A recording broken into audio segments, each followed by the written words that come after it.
Hey, what's happening? Good Sunday evening to all of you. What's up, Kasra? Good to see you, man. Are you a Michigan fan? I am.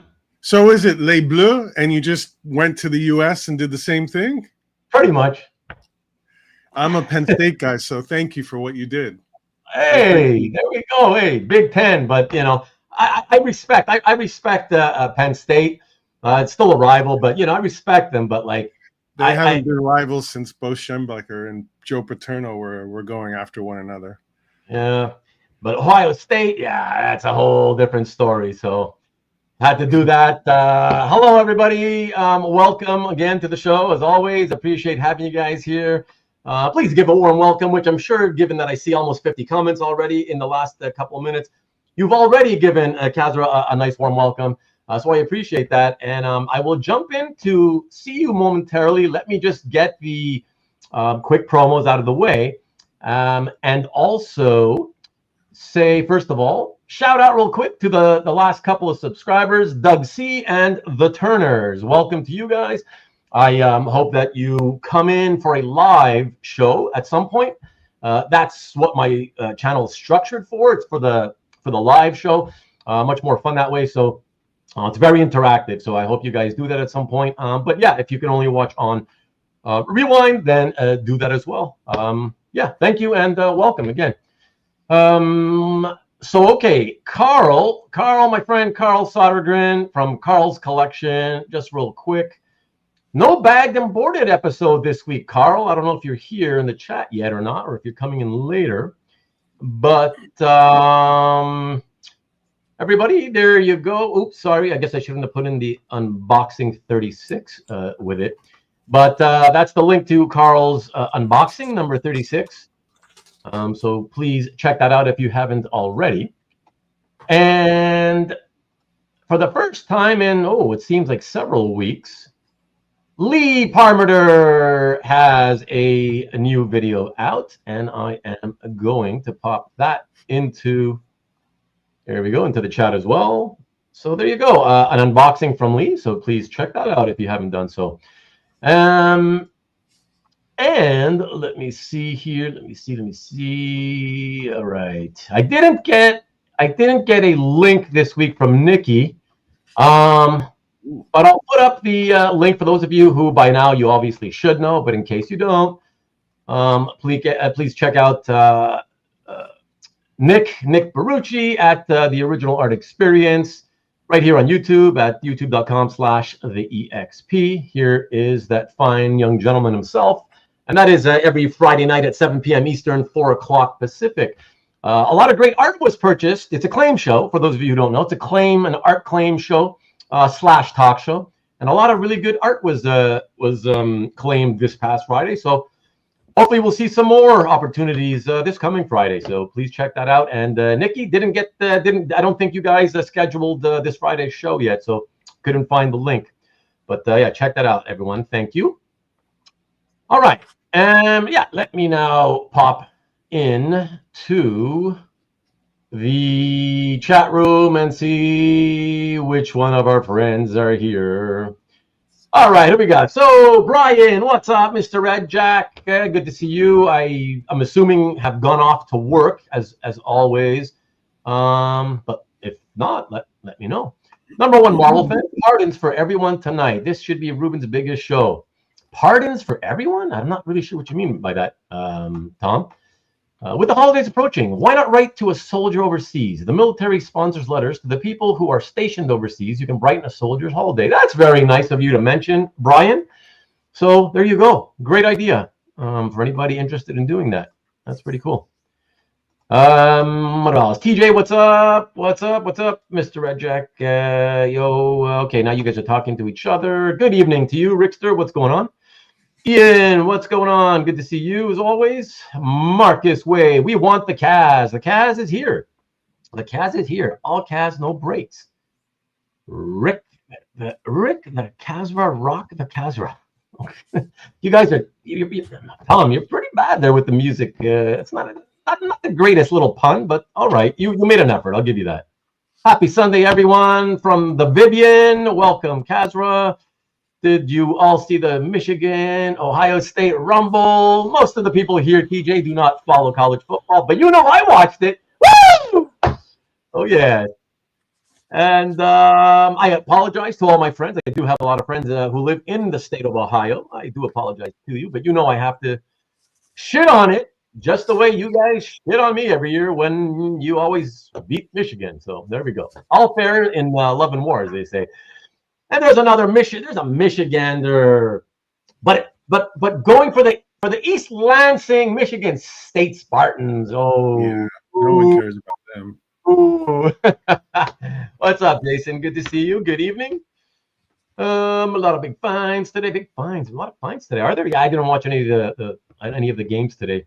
My Lions won on Thursday on Thanksgiving, beating the woeful Bears.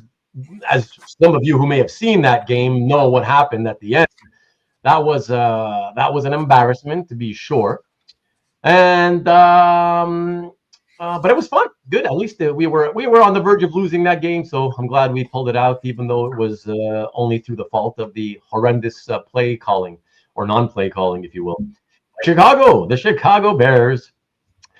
Okay, so we got the hellos. They got Manix. Okay, so you know what? Since you're the first guy who did that, Kasra, you guys kind of need to tell me, because obviously I made a joke about that on the thumbnail of tonight's episode. Yeah. And I put it into, a pun, making it sound like you guys are looking for the man, not his artwork.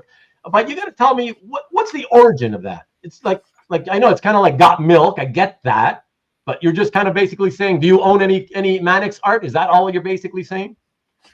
None of this stuff's supposed to make sense. I mean, it's like it's a fun little a little sort of Manix interruptive sort of thing. Probably, if I had to guess, that's probably Marcus.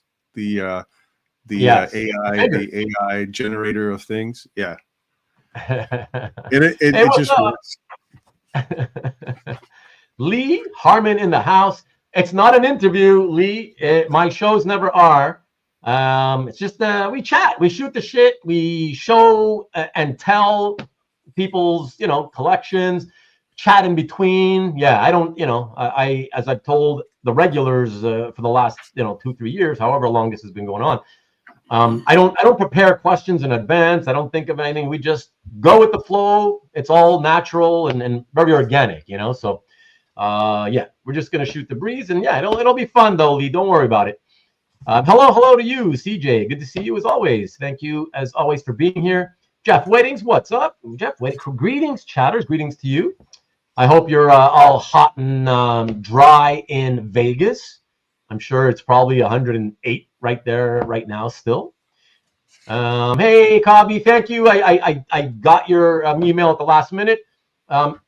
We didn't get it fixed. What happened was that I ended up switching over to the audio from the webcam.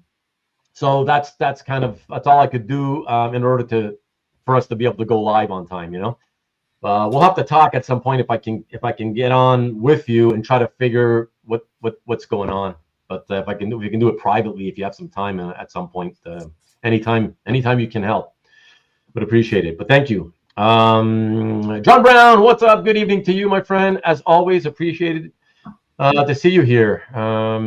Hello, Corey Russ. Corey, I guess my package is still lost in Kentucky somewhere. I haven't. Another week's gone by, and I haven't gotten any confirmation that it was delivered. So I'm assuming it's somewhere in Kentucky. A lot of stuff is stuck out there, though. So I guess the Christmas crunch really is hitting the USPS right now. Yes, I hope you all had a great Thanksgiving holiday. Of course.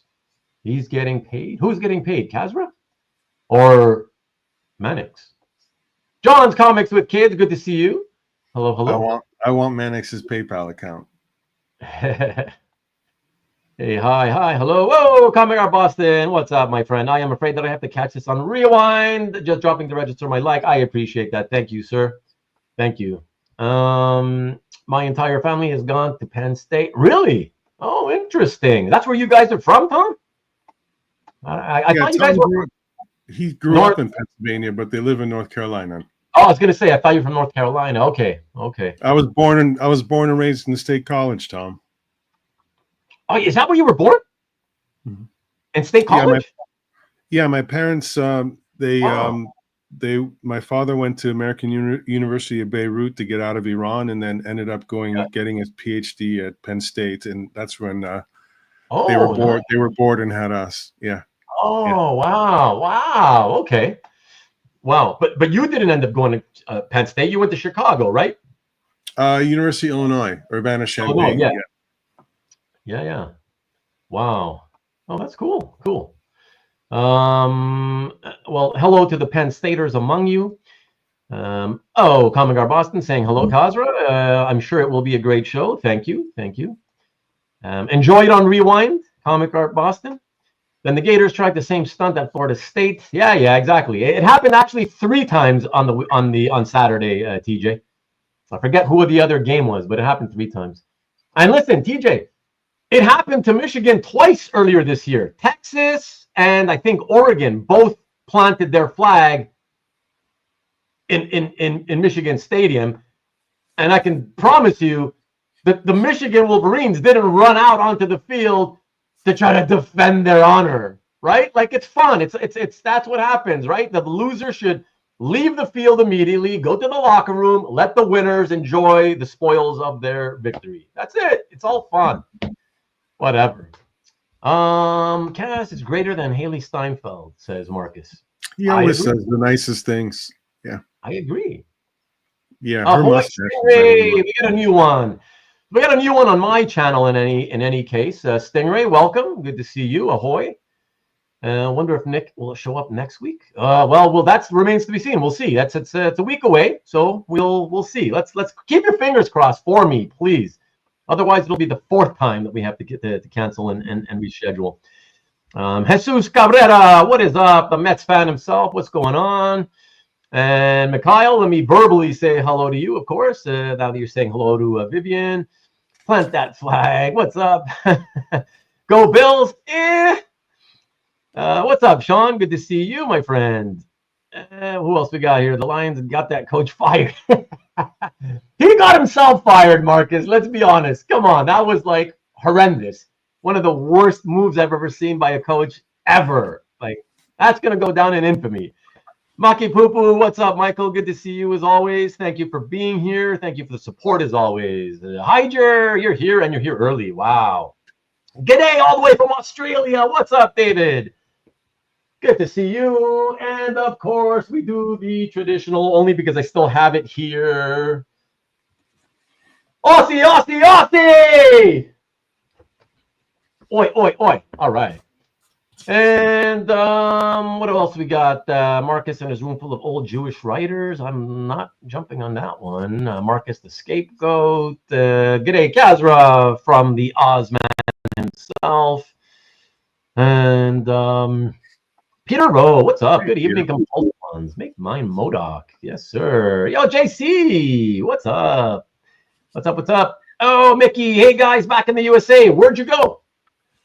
Where did you go? Did you go back to the UK again or something? Sorry, I'm late. Don't ever apologize. You come when you can come by, drop in whenever, and it's all good, man. No, only item sent priority am I having trouble with? Ugh. Okay, sorry. Well, it'll arrive eventually. It's just the system has to clear itself out. Let's hope it's sooner than later, though. This isn't Coffee Talk with Linda Richmond. It is not, Steve. It is not. What's up? Good to see you. Oh, Canada Mail still stopped. Well, yeah, but it's not our fault because everything has gotten out before we went on strike. And yes, they're still on strike.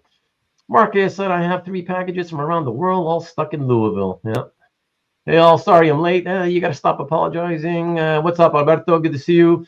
My family all lived in Boyertown. We lived in Swakesville, spelled wrong. Okay, never even heard of either of those. But thank you, Tom. Good to get to know you better through the chat. Whatever you don't ask Kasra about. Whatever you do, don't ask Kasra about Menton 3. Okay, I won't. I've actually been warned privately by a friend to not do that. But to be honest, I wasn't planning on, like, I had no reason to ask about that person, so I wasn't going to do it either way. Although it may come up because of the show and tell's relation to, what we're doing here tonight. But yeah, I'm not gonna. Yeah, this isn't about busting balls or making people feel uncomfortable. We're all friends here, so let's just stick to that and have a good time. They're Canadian wearing glasses, entertaining mostly Americans. Hey, Kasra, from Bedford myself. That says TJ. All right, Michigan is not classy. Get out of here, Stanley. Shut the fuck up. What the fuck are you talking about? They planted a flag. It's all in good fun. The other idiots came in and started fighting and going crazy. The time to fight was in the 60 minutes of game time before that happened. That's what. Don't tell me about classy. Get the hell out of here. It's all good and fun. I was finally, but you know what that Stanley is. You know what that kind of attitude is. I got to tell you, that's the same attitude as people in sports and all sports. When you hear that famous saying, "Oh, they ran up the score on us." Yeah, they ran up the score. Like, you're professionals, whatever. Like, it's your job to stop the other team from scoring. And if you're terrible at it, who cares? You're there for a certain amount of time, and they're allowed to score as much as they can score. If you can't stop it, then whatever. Like, what are you talking about, man? Whatever. Let me finish this up so we can get on with the show. No tree, not here yet. No. Hey, Kenneth, what's up? Good to see you, sir. How many cap ornaments? Cap ornaments? Oh, he's got a cap. I don't know. I don't see any ornaments. Lance is here. Wow. Everyone, I love the 2 T-shirts in the ad for this show. Ah, you guys have great taste in teas. Thank you. I appreciate it. I had to play along. When I saw what Kasra, the picture he sent me in, what he was wearing. I figured, okay, I'll play along with that. Gosh, I have probably 12 cap ornaments. The tree has a cap shield. Oh, congratulations. Yeah, I guess you're on vacation. Wow, that must have been fun. Italy, nice. Lots of watchers tonight. Yeah, absolutely. Kaz and effects. Yes. Kaz and I like that. You're very good with the puns, Rick. What's up to you? What's up? Good to see you, Jason. ASGC. Okay. LOL. Vivian Kasra, you are very popular. You have 49 attendees. Monocyte is greater than monoprint. By the way, it is pronounced monocyte. Monocyte. Yeah. One cell. Monocyte. Monocyte. Yeah, that's what I thought. Okay. We are all friends. 2 minutes later. What the fuck are you talking about? Get out, loser. Yeah, but I'm honest because we're friends. So I can tell you to shut the fuck up. That's the beauty of this. We're all friends. And if you say something that's really, you deserve to be told off, I'm going to tell you off. Just like you guys tell me off sometimes and make fun of me. Whatever. It's all good. Chuck Arnold, good to see you. Saying hello to Kasra, of course. Not to me, but that's okay. I take no offense. Good job, Chuck. That's what I'm saying. What's up? Nikki B in the house. What's up? Good to see you. Thank you for telling everybody to hit the thumb. Yeah, if you don't mind, everybody, right here somewhere where I'm pointing, you got the thumbs up icon. And if you could just click that'd be great. No need to hit subscribe, just in case there's new people watching right now. I just want you guys to know that I run my channel like in the opposite way that most YouTubers run their channels. So I don't want a bunch of subscribers. Okay, I don't want to grow for the sake of growing. So if you don't mind, if it's your first time here tonight, I would just ask you that wait until you watch, and if you enjoy what you see and you feel like subscribing, that's fine. If you think you'd be back in the future to catch other episodes, then I would like you to be a subscriber. Bottom line is, I want my subscribers to be viewers. I don't want thousands of extra people that never, they hit the subscribe and never come back to watch anything. Okay. So please don't subscribe unless you like I said, you like what you see and you want to be here in the future. I'd appreciate that. Thank you. But monoprint's better than mono. That is true. Oh, Nick is here. Seems to always be available except when it's his time to be interviewed. Well, it's not. Hey, don't jinx it. Don't jinx it, man. We're a week away from him finally being here. Let's hope it happens now. And Southern Comic monoprints aren't even greater than the Batman. All right. Okay, guys. Thank you for being here. Before we are going to get into it with Kasra right now, but unlike what you normally would expect us to do, which is, to have me ask Kasra to officially, since this is a show and tell episode, Typically, I'd be asking him to, give us a little background on how he got into discovering original art and collecting it. We will do that. We'll ask him to do that. But before we even do that, I got a little surprise for you and a little surprise for Kasra himself. He doesn't know I was going to do this. But we're going to do what? Stanley, grill the CEO. What? Stanley, we're going 6 hours. Grill the CEO, yeah. If you think the Wolverines are classless, please don't subscribe. I thank you. There you go. If you think the Wolverines are classless, please don't subscribe. There you go. Thank you. And only subscribe if you have the stamina to watch a 5-hour show. That's another thing too. Exactly. There's a new slogan. How about this slogan? Hit the thumbs up or shut the fuck up. That's a good one too. I'm good. I'm good with that. What's up, James? What's up, the Oklahoma kid? Sneak attack. Yes, sir. It's going to be a sneak attack indeed. Grilled CEO is a delicacy in some places. Nice. All right. So that's what we're going to do. I'm going to pop a friend of ours in here just for a little bit. Jeff Singh. And everybody say hello to Tom from Chicago. Look at that. What's up, Tom? Good to see you. Good evening. You guys see me? Hear me? No. Yeah. Yeah. You hear me? See me? Yeah. Okay. Because we do. I've got a black. Don't scare me. How you guys doing? After the tech problems I've had, I don't want to. Checking in from the home of the most expertly managed NFL team in history right now. Yes. We were talking about that. I don't know if you heard that earlier. We were mentioning it.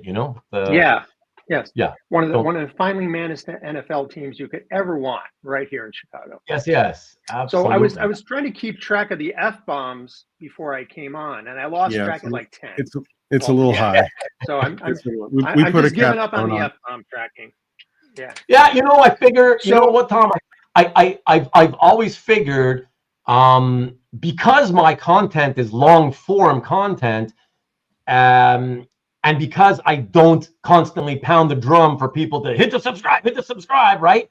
So I have my channel remains small the way I like it, but because of that, YouTube's algorithm doesn't put my shows out in front of too many people, right? Yeah. So the F-bombs manage your fan base. I thought you were going to say something like, over 4 hours I can do 10 F-bombs because it gets diluted out, kind of like why a kid pisses in a pool. But that's the thing. The nice thing about not getting like sort of, I guess, avoiding the algorithm is that I continue to allow guests and myself to just be who we are. And if you want to F-bomb, you F-bomb it, whatever. I just want people to just be who they are. That's it, And that's what we've always done since the inception of the channel. So, hey, Tom, but anyway, Tom, you got the heat set to 64? You got the heat set to 64 in Chicago? I do. Well, it's cold. It's like 19 degrees here, man. You're not. You have radiator or you got forced heat?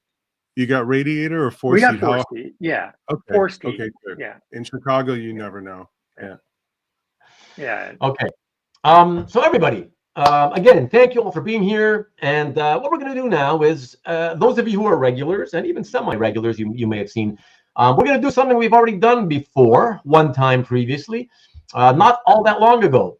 And we're just going to have a fun little quiz that Tom it won't came be so up bad, with. Kasra. It won't be so bad. Yeah, don't worry, Kasra. It'll be fine. It's a fun little quiz. It's and Tom went through the trouble of coming up with some questions for you and making some really cool ass looking slides that you'll appreciate. Okay. And yeah, whatever. Look, there's no prizes. You're not going to lose anything if you don't do well. It's not difficult. Well, there is a prize. Actually, we're going to do a passing grade of 70%. And if you get 70 or higher, that's 7 out of 10. I bring you a P-quads down to OAX. Oh, you should do that anyway. You should do that. We'll heat it up and have it together. If you fail, it's okay. Maybe I will. I already kind of promised a couple people. I can see in the chat that I was bringing pizza, but if you fail, it's a 4-pack of Dragon's Milk. Oh wow. Okay. I might. Okay, I'll fail. All right. That's cool. Yeah. Tom is the quiz master, Jeff. Comic art Jeopardy. Jeff, we did this with Jeff. Jeff was on about 6 weeks ago, and I did this for Jeff, and it worked out pretty well. So no bother. We're gonna give it another run. Derek would be 12 out of 10, so no bother doing it for him. Yeah, and I had to do my part to contribute to a 6-hour show as well. So,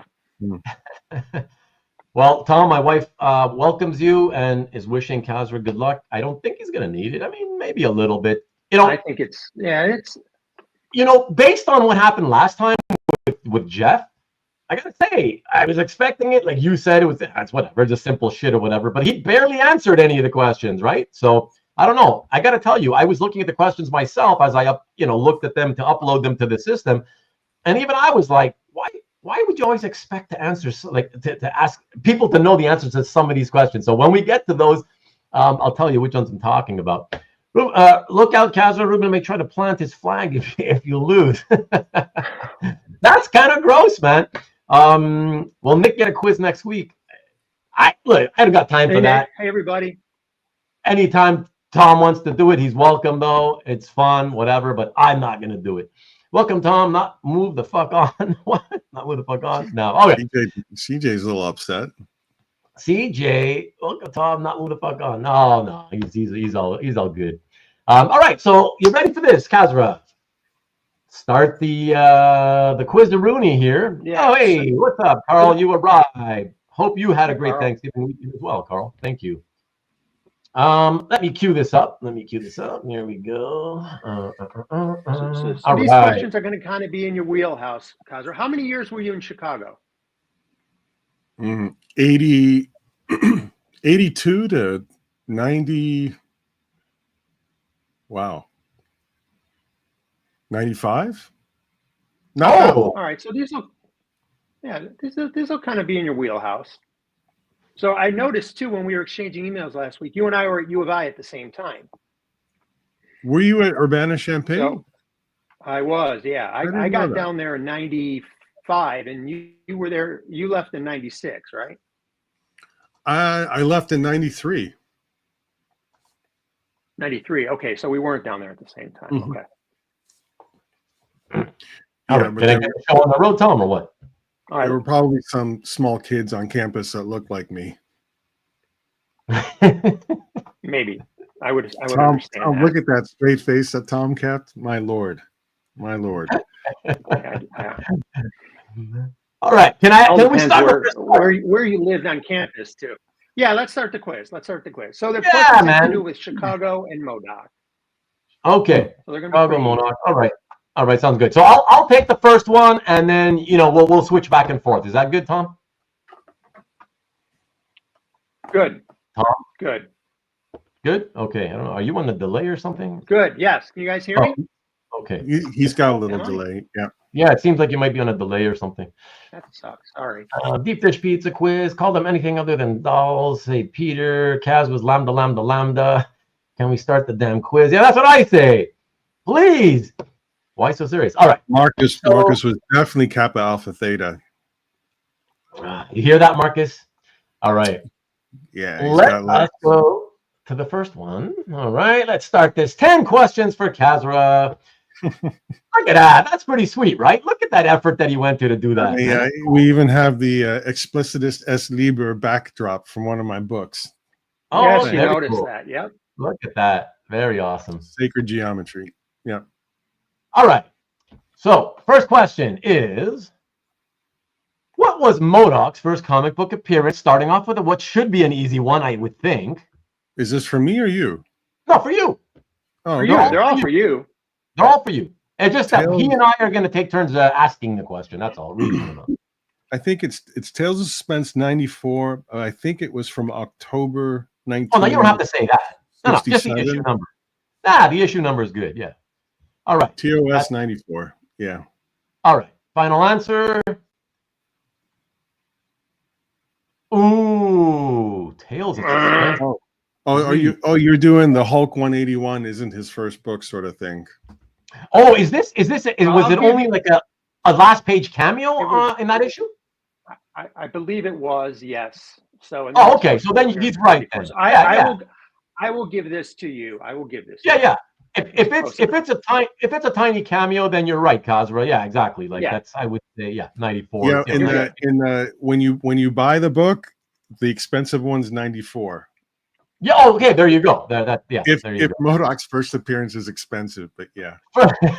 Exactly. First full appearance. Okay, Tom, here we go. You can take the next question. Here you go. All right, so I know there's a delay, so I apologize for the delay. Let me know if it gets cumbersome. So if that was his first appearance, Kasra, what was the order of his next 3 appearances? See, I honestly, Kasra, I thought this guy's crazy. Like, would you really remember that? And in order? Like, I don't think I would. The problem is, I know it's not A, but I know he was in 49, but I thought he was in 49 and 50. I thought it was 2 issues of Subby. Well, it could be. I'm talking about, let's say these are story arcs. So then it's just a matter of did Hulk 168 come out before that? So I'm going with C because I think Subby came out before 168. Very good. So you're going to go with C? Very good. Yeah. Okay. I owned the page of TOS 94 back in the day, so I had to let it go. All right. Well, the answer. Bashara had that whole book. And I was at the little gymnasium show in New England when he premiered it. It is. Look at this. So Submariner, Hulk, and Miss Marvel is C. Submariner, Hulk, and Miss Marvel. Look at that. You got the right answer. Nice, man. Nice. Yeah. Very, very nice. And again, it was nice of M.O.D.O.K to give Ms. Marvel a little shine early in her book. Yeah.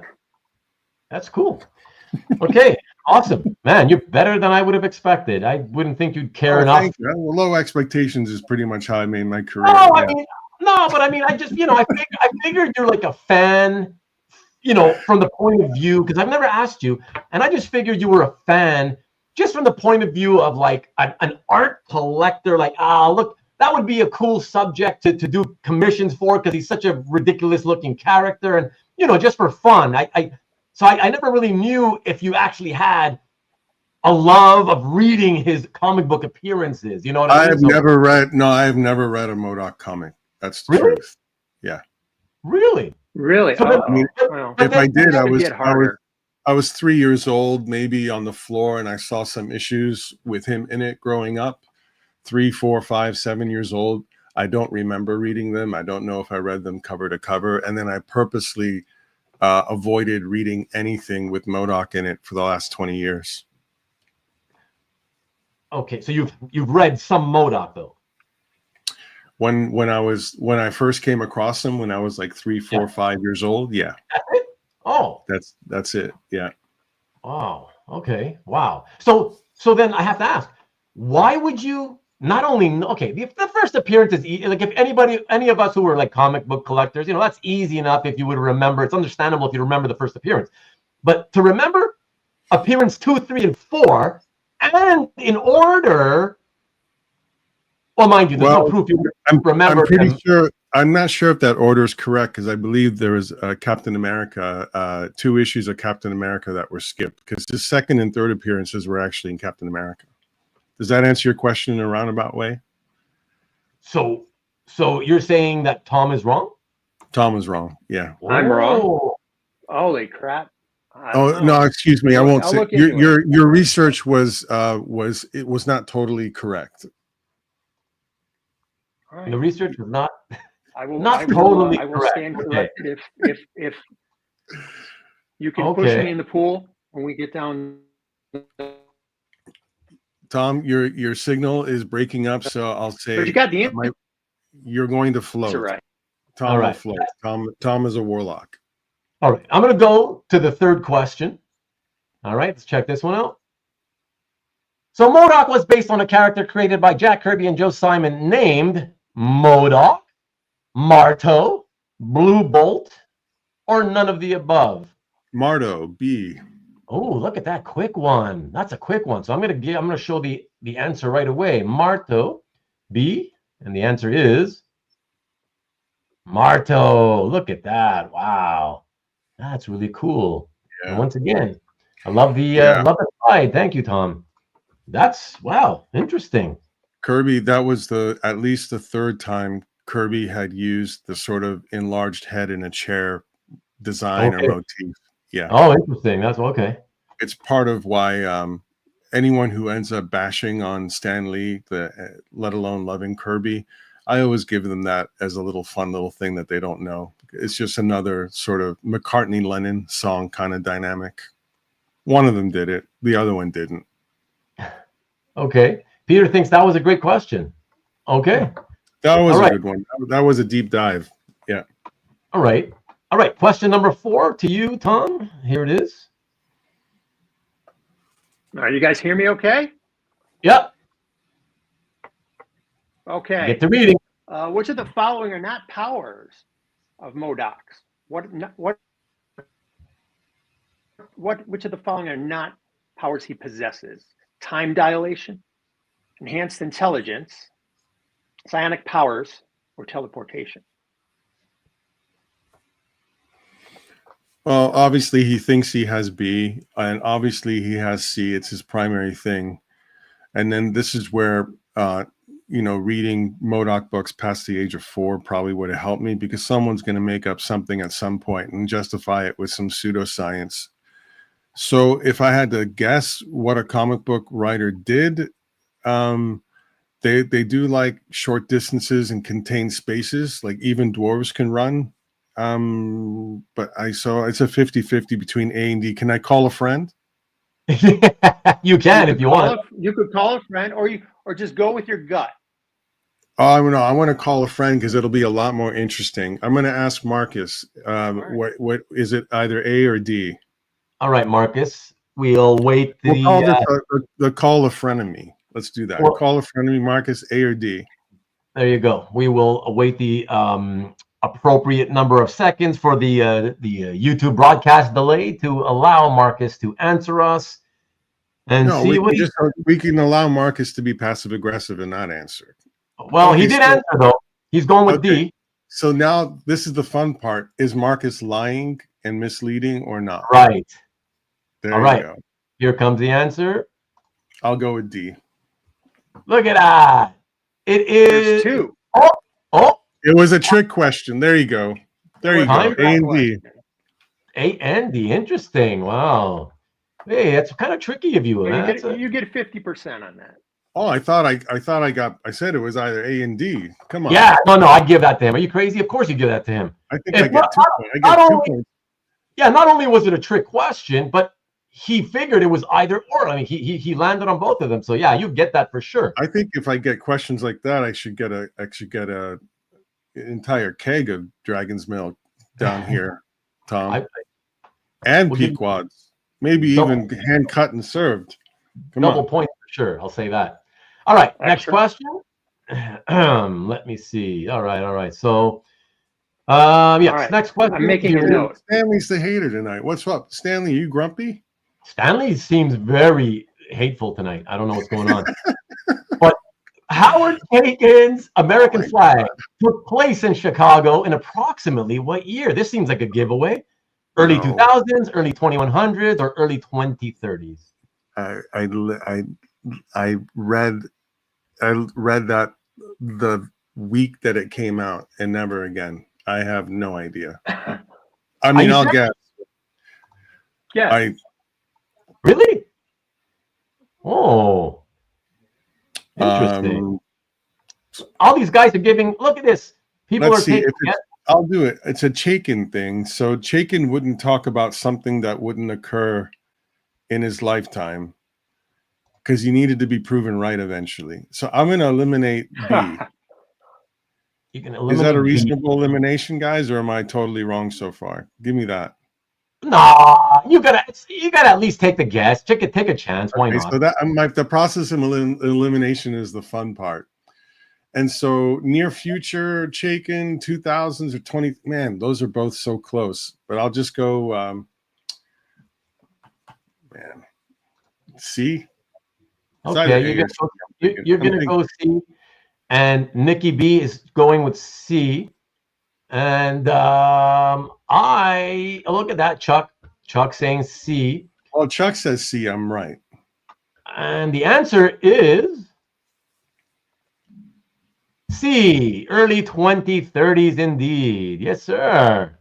Nice one, man.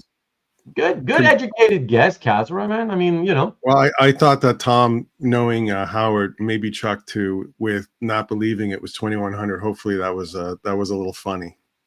So when I got the slides from Tom and I looked at the question before I saw the answer, I didn't know the answer, but my guess was going to be C, the 2030s, simply because I recall that like back in the 80s when I was like really into comics, there was a few comics that like it seemed whenever a comic would like talk about the future or like take place in the future, they would do things where it was like 30, 40, 50 years in the future because it seemed so far out back then, you know?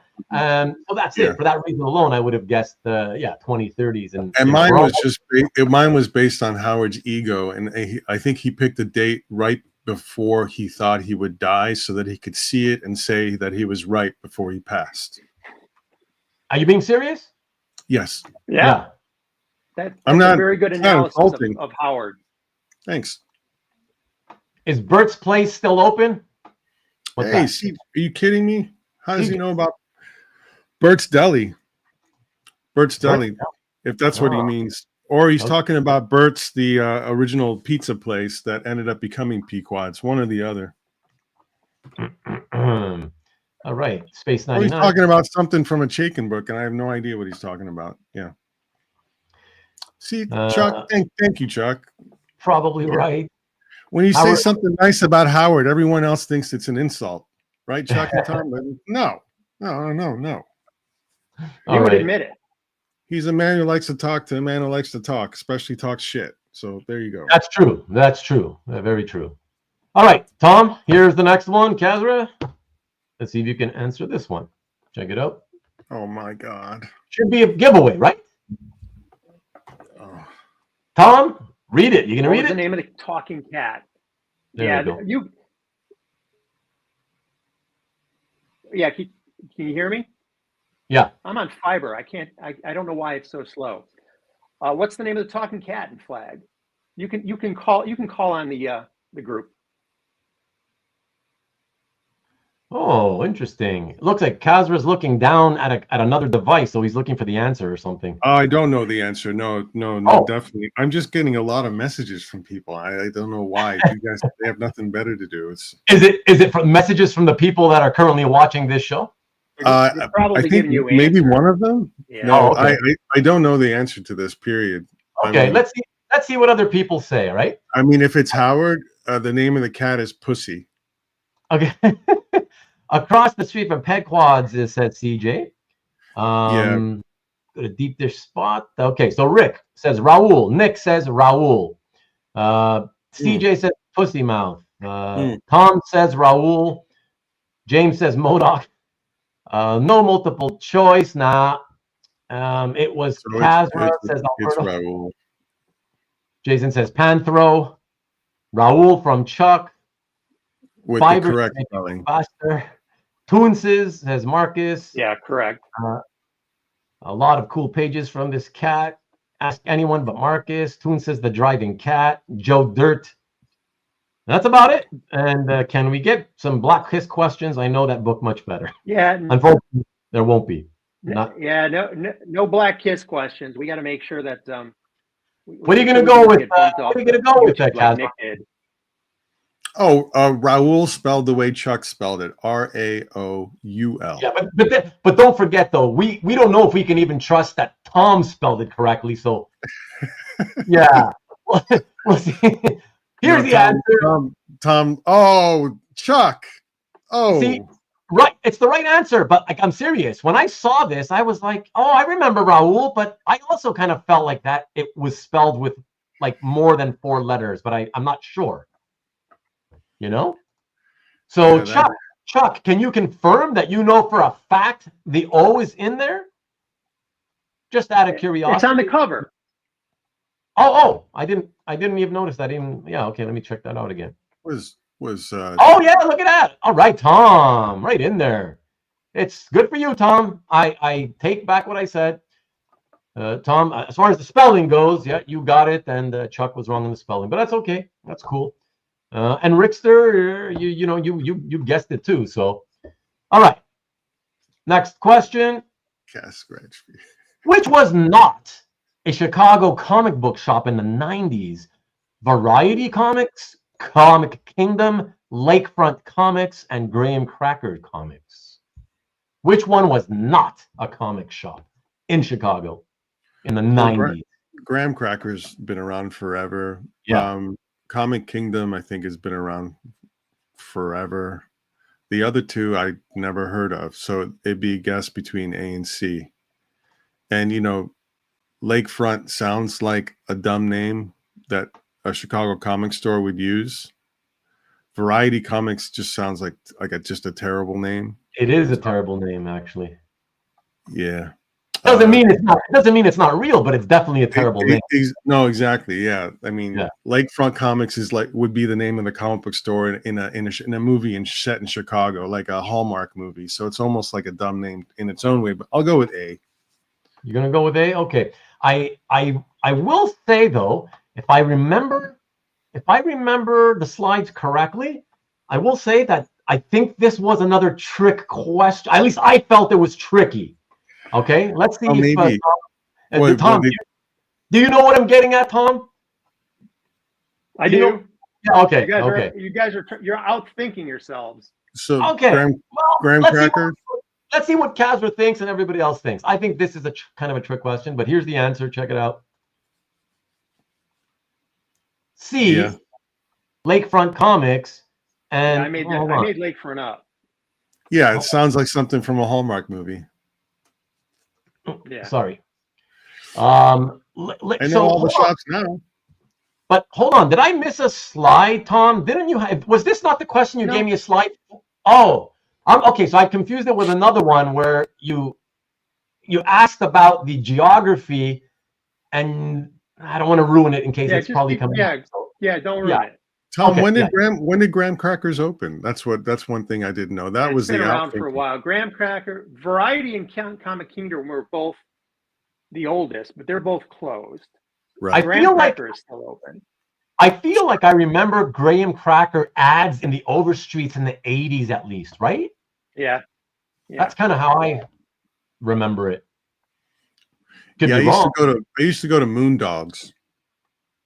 Yeah, Moon Dogs. Oh, yeah. Moon Dogs is the best, and they had an ad. They were big. Gary Calabuono, right? Yeah. Yeah. Wow.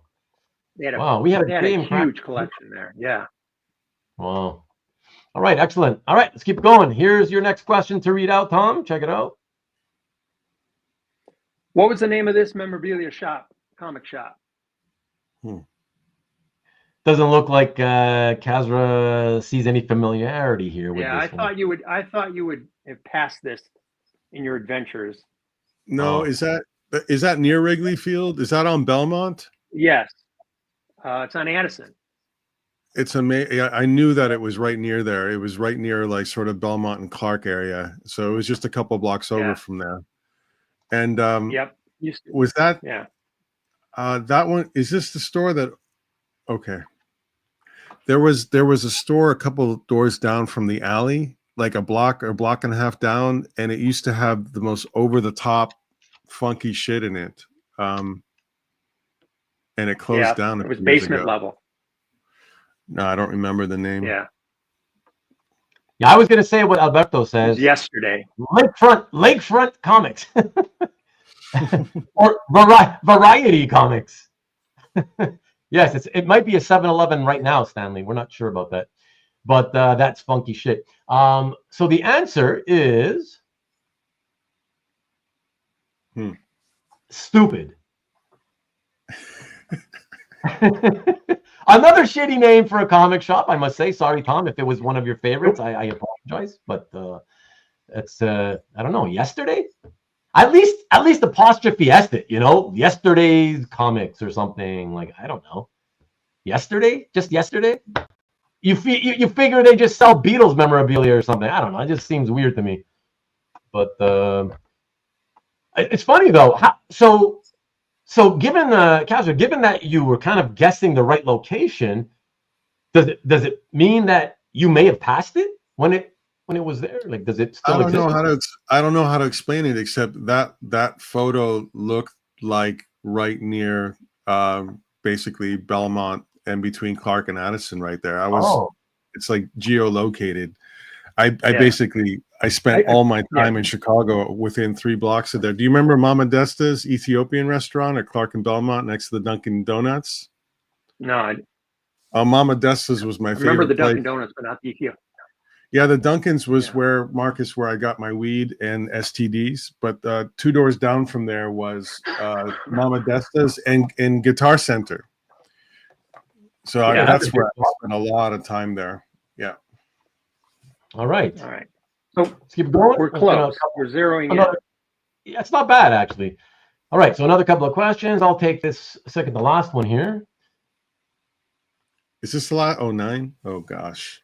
So who hit this foul ball down the street from yesterday? The shop we just saw on October 14th, 2003. And by the way, Tom, can I just ask, is that Moises Alou trying to make the catch? Yeah, yes. It is Moises Alou. Yeah. Yes. Okay. And that's Bartman catching it. And no one ever asks who was at bat. Ever. Exactly. That's why it's a great question. I love this question. Well, it's multiple choice. Sorry? It's multiple choice, so you get the hint in there someplace. Yeah, I think it was a left-handed batter. I'm pretty sure it's not Ivan Rodriguez. And for some reason, I had it in my head that it was Castillo or Pierre, and Juan Pierre ended up playing for the Cubs, so that's sticking in my head. You're right; it's a left-handed batter. Yeah, it's Castillo. Oh man. That's crazy. So what you got? That was one of the worst moments of my life. Alberto, the names are real; they're not fake.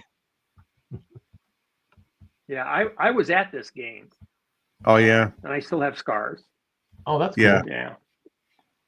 I was at a hookah bar in Washington D.C. in Adams Morgan, surrounded by some of the most incredibly good-looking women.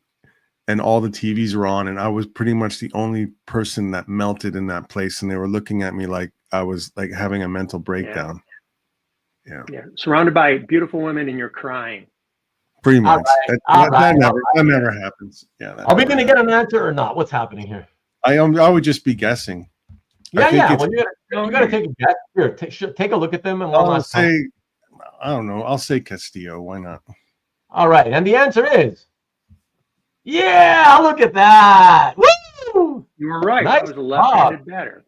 Look at that. Yeah, I remember he was late. I just remember that whoever that son of a bitch was at the plate was late and slapped at the left field, and it kept drifting and drifting and drifting. Yeah. And that's Rodriguez coming in for the high five, right? Yeah. Yeah. Pudge hit an 0-2 pitch. It was an 0-2 pitch. So you could have wasted one. That's why some guys were guessing Rodriguez, because I think in your head it's been so long, but you remember seeing he was at the scene, but not the guy hitting. Or yeah, as soon as you knew he was left-handed too, it wasn't Pudge. Yes, says Marcus. Yes, to what? Adams Morgan G Town has some lookers. CJ's just agreeing. Okay. The 2003 CJ. Okay. All right. We're in the stretch here for the final question of the evening and this sweet quiz that Tom came up for us. And here we go. Let me find it. Here it is. All right, Tom, read away. Which of the following was not a bar? But listen, Kasra, read the question properly, slowly, before you answer. Well, I don't remember Rockies. Which of the following was not a bar in Champaign-Urbana? Okay. If I'm going to be, yeah. I think it's Rockies. I have no idea. You think it's Rockies? Do you want to go for that as your answer? He's right. Yeah, Rockies was in Bloomington. Well, so this is the one I was talking about earlier about, when I got confused about the geography, thinking he was doing a trick question, because check out the answer slide, right? It's like Here you go. Check it out. Well, it's Rocky's. But Rocky still existed. It's just that was a little ways down the highway, right? Yeah. Yeah, I mean. Yeah, but it was not uncommon for you to go to Bloomington too to screw around, right? Oh, pretty much. That's where you went to screw around. Right. And look at that. He switched the Cubs cap, Kasra. He switched the Cubs cap to the Illinois. Yeah, U of I was like a Catholic school compared to Bloomington. Look at that. Yeah, that's funny. Well, you could have gone with like Cams or C.O. Daniels or something easier. You made me dust my brain off on Cockrams and Gullies and White. I mean, come on. Wow. White Horse. What was your name? White Horse. Yeah. All right. Thank you so very much for playing along. Cap. In my opinion, you did well. You got the 70%. You got a little help. So I will be bringing Pequods to OAX. Thank you. Good. Part of our agreement. I'll ask I'll ask if we can use their oven to heat it up. That'll be good. Thank you so much for doing this, Tom. I will let you guys get on with it. Thanks, Tom. For indulging me. Thanks to everybody in the chat. That was fun. Thank you. All right. Thank you, Tom. Talk to you guys later. Appreciate it. That was awesome. Thank you. Bye. I just feel bad. He's got to bring that. I mean, it's a brick, that pizza. I don't know how he's going to bring it all the way down to Orlando, but let's see. Oh, you mean he's going to bring a deep dish type pizza to Orlando? Yeah, Pequods. Yeah, it's pretty famous. It's famous, national list level famous. Yeah. Okay, so is he gonna like freeze dry it or something? I have no idea what he's gonna do. He always sounds confident though. You know, because back in the days when I used to go to the Chicago Con every year, and I went to this deep dish pizza place one time, and it was delicious. And usually I don't, I prefer not having such thick pizza, right? A thinner pizza, but it was delicious nonetheless. It was so tasty. I was like, oh my God, I was telling the waitress, this is so fantastic. I can't believe how good this is. And she's like, well, where do you live? And I said, well, Montreal. And she's like, oh yeah, well, if you want, we could send you some. I'm like, what do you mean you can send me some? She's like, well, like if you want to buy some to take home with you. I'm like, it'll be shit by the time it's home. Like, she's like, no, we can freeze dry it and ship it to you. Gino's East. I don't know. And they use a service called Gold Belly. For 25 years, I've had it shipped out. And now they have everything. I mean, they have like every type. They have tavern style. They have places no one's even heard of that act like they're institutions.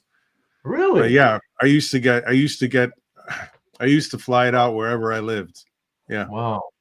Yeah. That's pretty wild. That's wow. That's pretty wild. But anyways, thank you to you guys. Let's see what your last comments are coming in. Rockies is where everybody knows your name, right? Awesome. Did he pass? I'd say he passed. I think he got most of them, right? It's not like I was keeping track. I don't know if Tom, you kept track or not, but he did way better than I expected on some of those. So yeah, I'd say that's a pretty good pass. And now it's time for a James Siegel and a Slido. Well, you guys just love that Slido thing. Q&A time. A little help from my friends. I might have to download that thing just to figure out what the heck it is and check it out. Later, Tom. Take care, Tom. Woo. Guy's job is safe for now. McCaffrey just went down with a. You mean McCaffrey? Oh, McCaffrey. Yeah, just went down with a non-contact injury.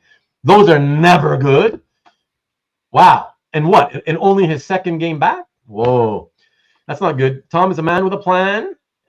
Gold Belly. Okay. The airline will need to take off some luggage to get that pizza in the air. All I know is Lou Malnati's. I've got the spinach pie Pequods. It's terrific. They can ship them frozen, I think. Yeah. You can order offline. They ship. Yeah. Okay. So a lot of these places probably do that. I prefer Mr. Pizza. Marcus, I've never watched that. I think I've mentioned that I've never seen that. He's just such a romantic, that guy. I know. Maybe he wants to watch together with me one day. I don't know. Maybe. What has the caramelized edges? Oh, that's too bad. Jason, I've been to Gino's East. Okay. Pequods uses Gold Belly too. Pequods is Morton Grove. Best deep dish I've had during C2E2 visits, says Kavi. Okay. And shouldn't Moody be used to kicking in the snow? Is it snowing there? Okay. Ruben is complimentary. He did way better than I expected. I'm just saying because I saw the questions, Nick, and I thought, like, man, I don't know. I think they're a little. I think Tom's trying to be tricky or whatever. That's all I meant by it. And it's in Connecticut, and now I feel like ordering Pequods. Okay, excellent. All right. Thank you, everybody, for allowing us to do that. That was a little bit of fun. And thank you again, Tom. That was awesome. I appreciate you going to the trouble of not only coming up with the questions, but, yeah, man, doing the slides as well. So, and for participating this time. So that was fun. You guys are talking too much about pizzas. You guys' minds are all on pizza. Detroit-style pizza from Pizza Sluts. I'm not a pizza guy, no. Ruben didn't say, damn, you suck. Yeah, I don't do that unless you deserve it. Too bad Pequods doesn't have a location in Orlando for man, you guys really love this Pequod place? Is it like that good? My God, okay. So there's a guy who used to live where I grew up in Libertyville, grew up on the same pizza. He moved down here to Florida. He's a teacher, and he started a Chicago deep dish place here, and he ships everything in from Chicago, and it's completely legit. So if you're down here, Peter, and you really want one, I can get one for us. Wow. There you go. There you go, folks. Stanley says, Montreal pizza is the best. I think now you're just sucking up. Yeah, and Montreal, not really known for their pizza. It's not known for pizza. Sure. I mean, yeah, bagels and smoked meat, yeah, but yeah, pizza, no. I mean, we have plenty of places to get pizza from, and you can get fine pizza, but it's not known for that. Really beautiful Portuguese girls too in Montreal. Don't ask me why.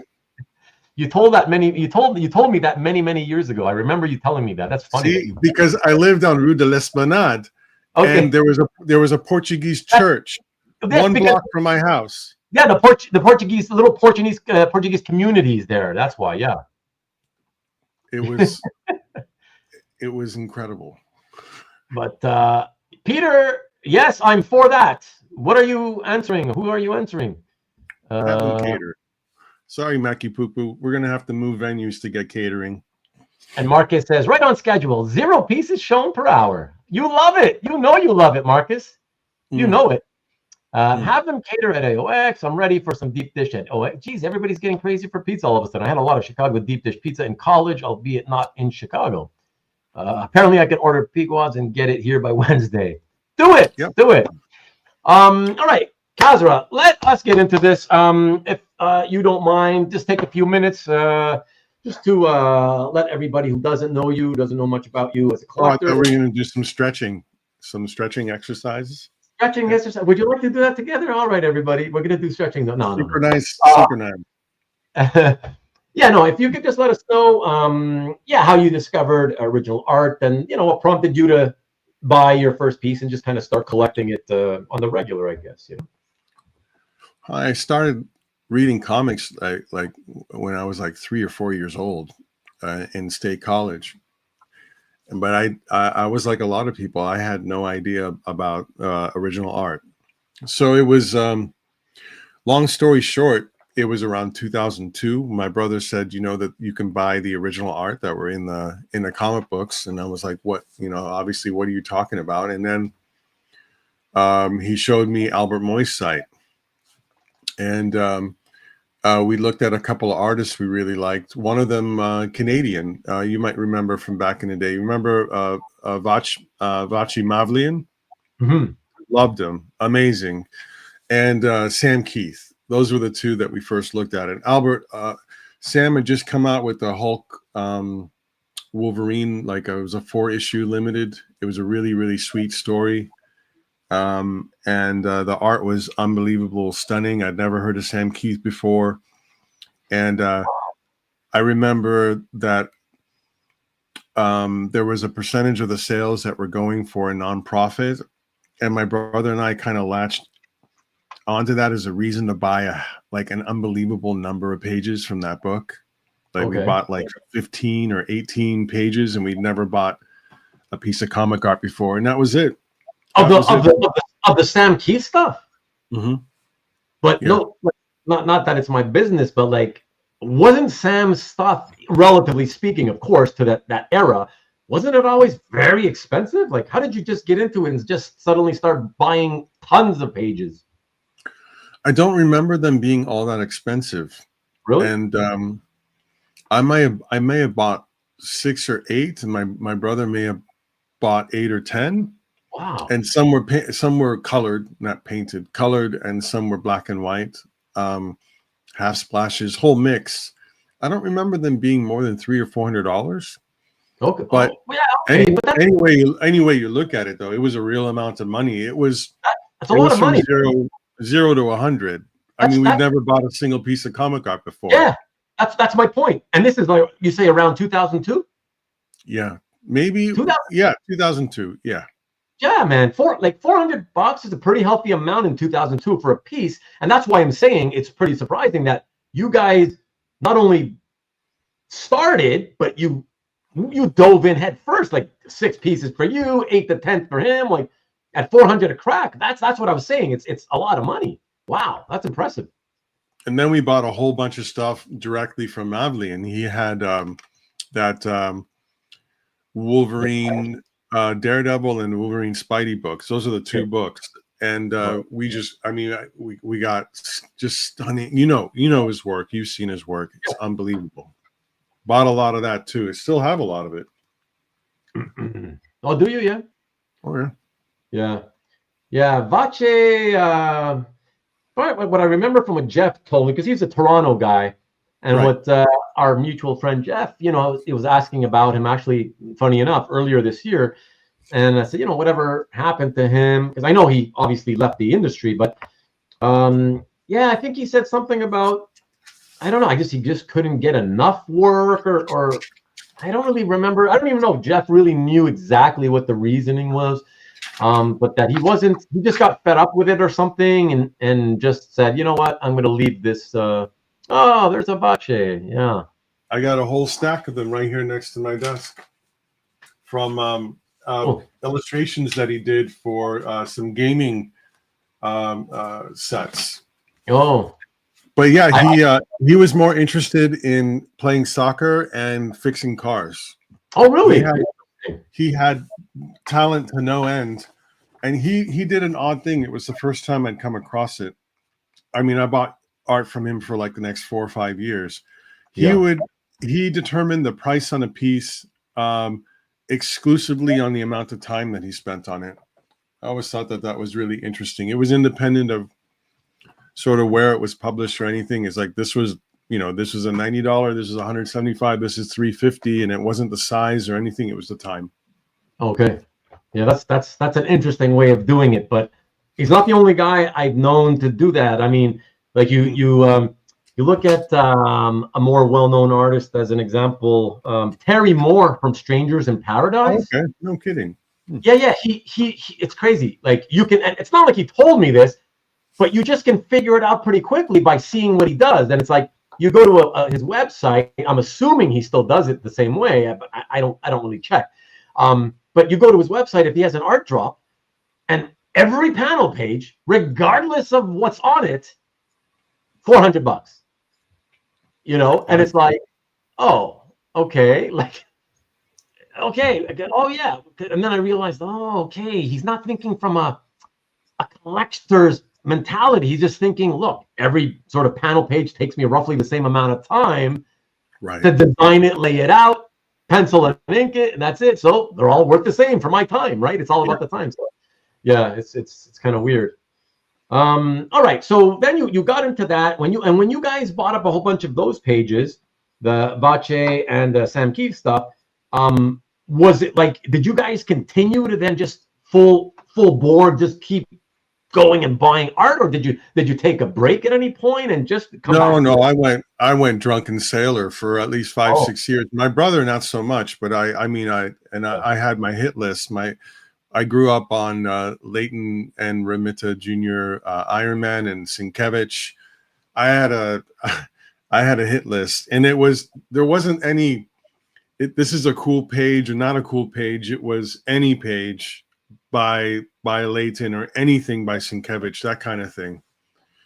Yeah, and then fill in little things here and there. Obviously, all sorts of books you end up liking growing up, but it was pure, like every waking moment, look everywhere, learn everything, buy everything I can for about 5 years. Right. Yeah. Yeah. I mean, it's not a shocking story. It's actually quite, I would say, quite common. A lot of people, a lot of us kind of got in that way. And you see something, you discover it for the first time, you're like, oh wow. And then when you get it for the first time in your hand, you're like, oh, this is so cool. Then you're like, oh, let me buy another one. And and then suddenly you realize how quickly it becomes addictive, right? And you're just like buying everything in sight, as much as your money will allow, obviously, Yeah. The thing is, I bought art before that. It was passive, but I friends that had art, gallery shows, seeing something and thinking that it was great or mesmerizing or whatever it is. I like the subject matter.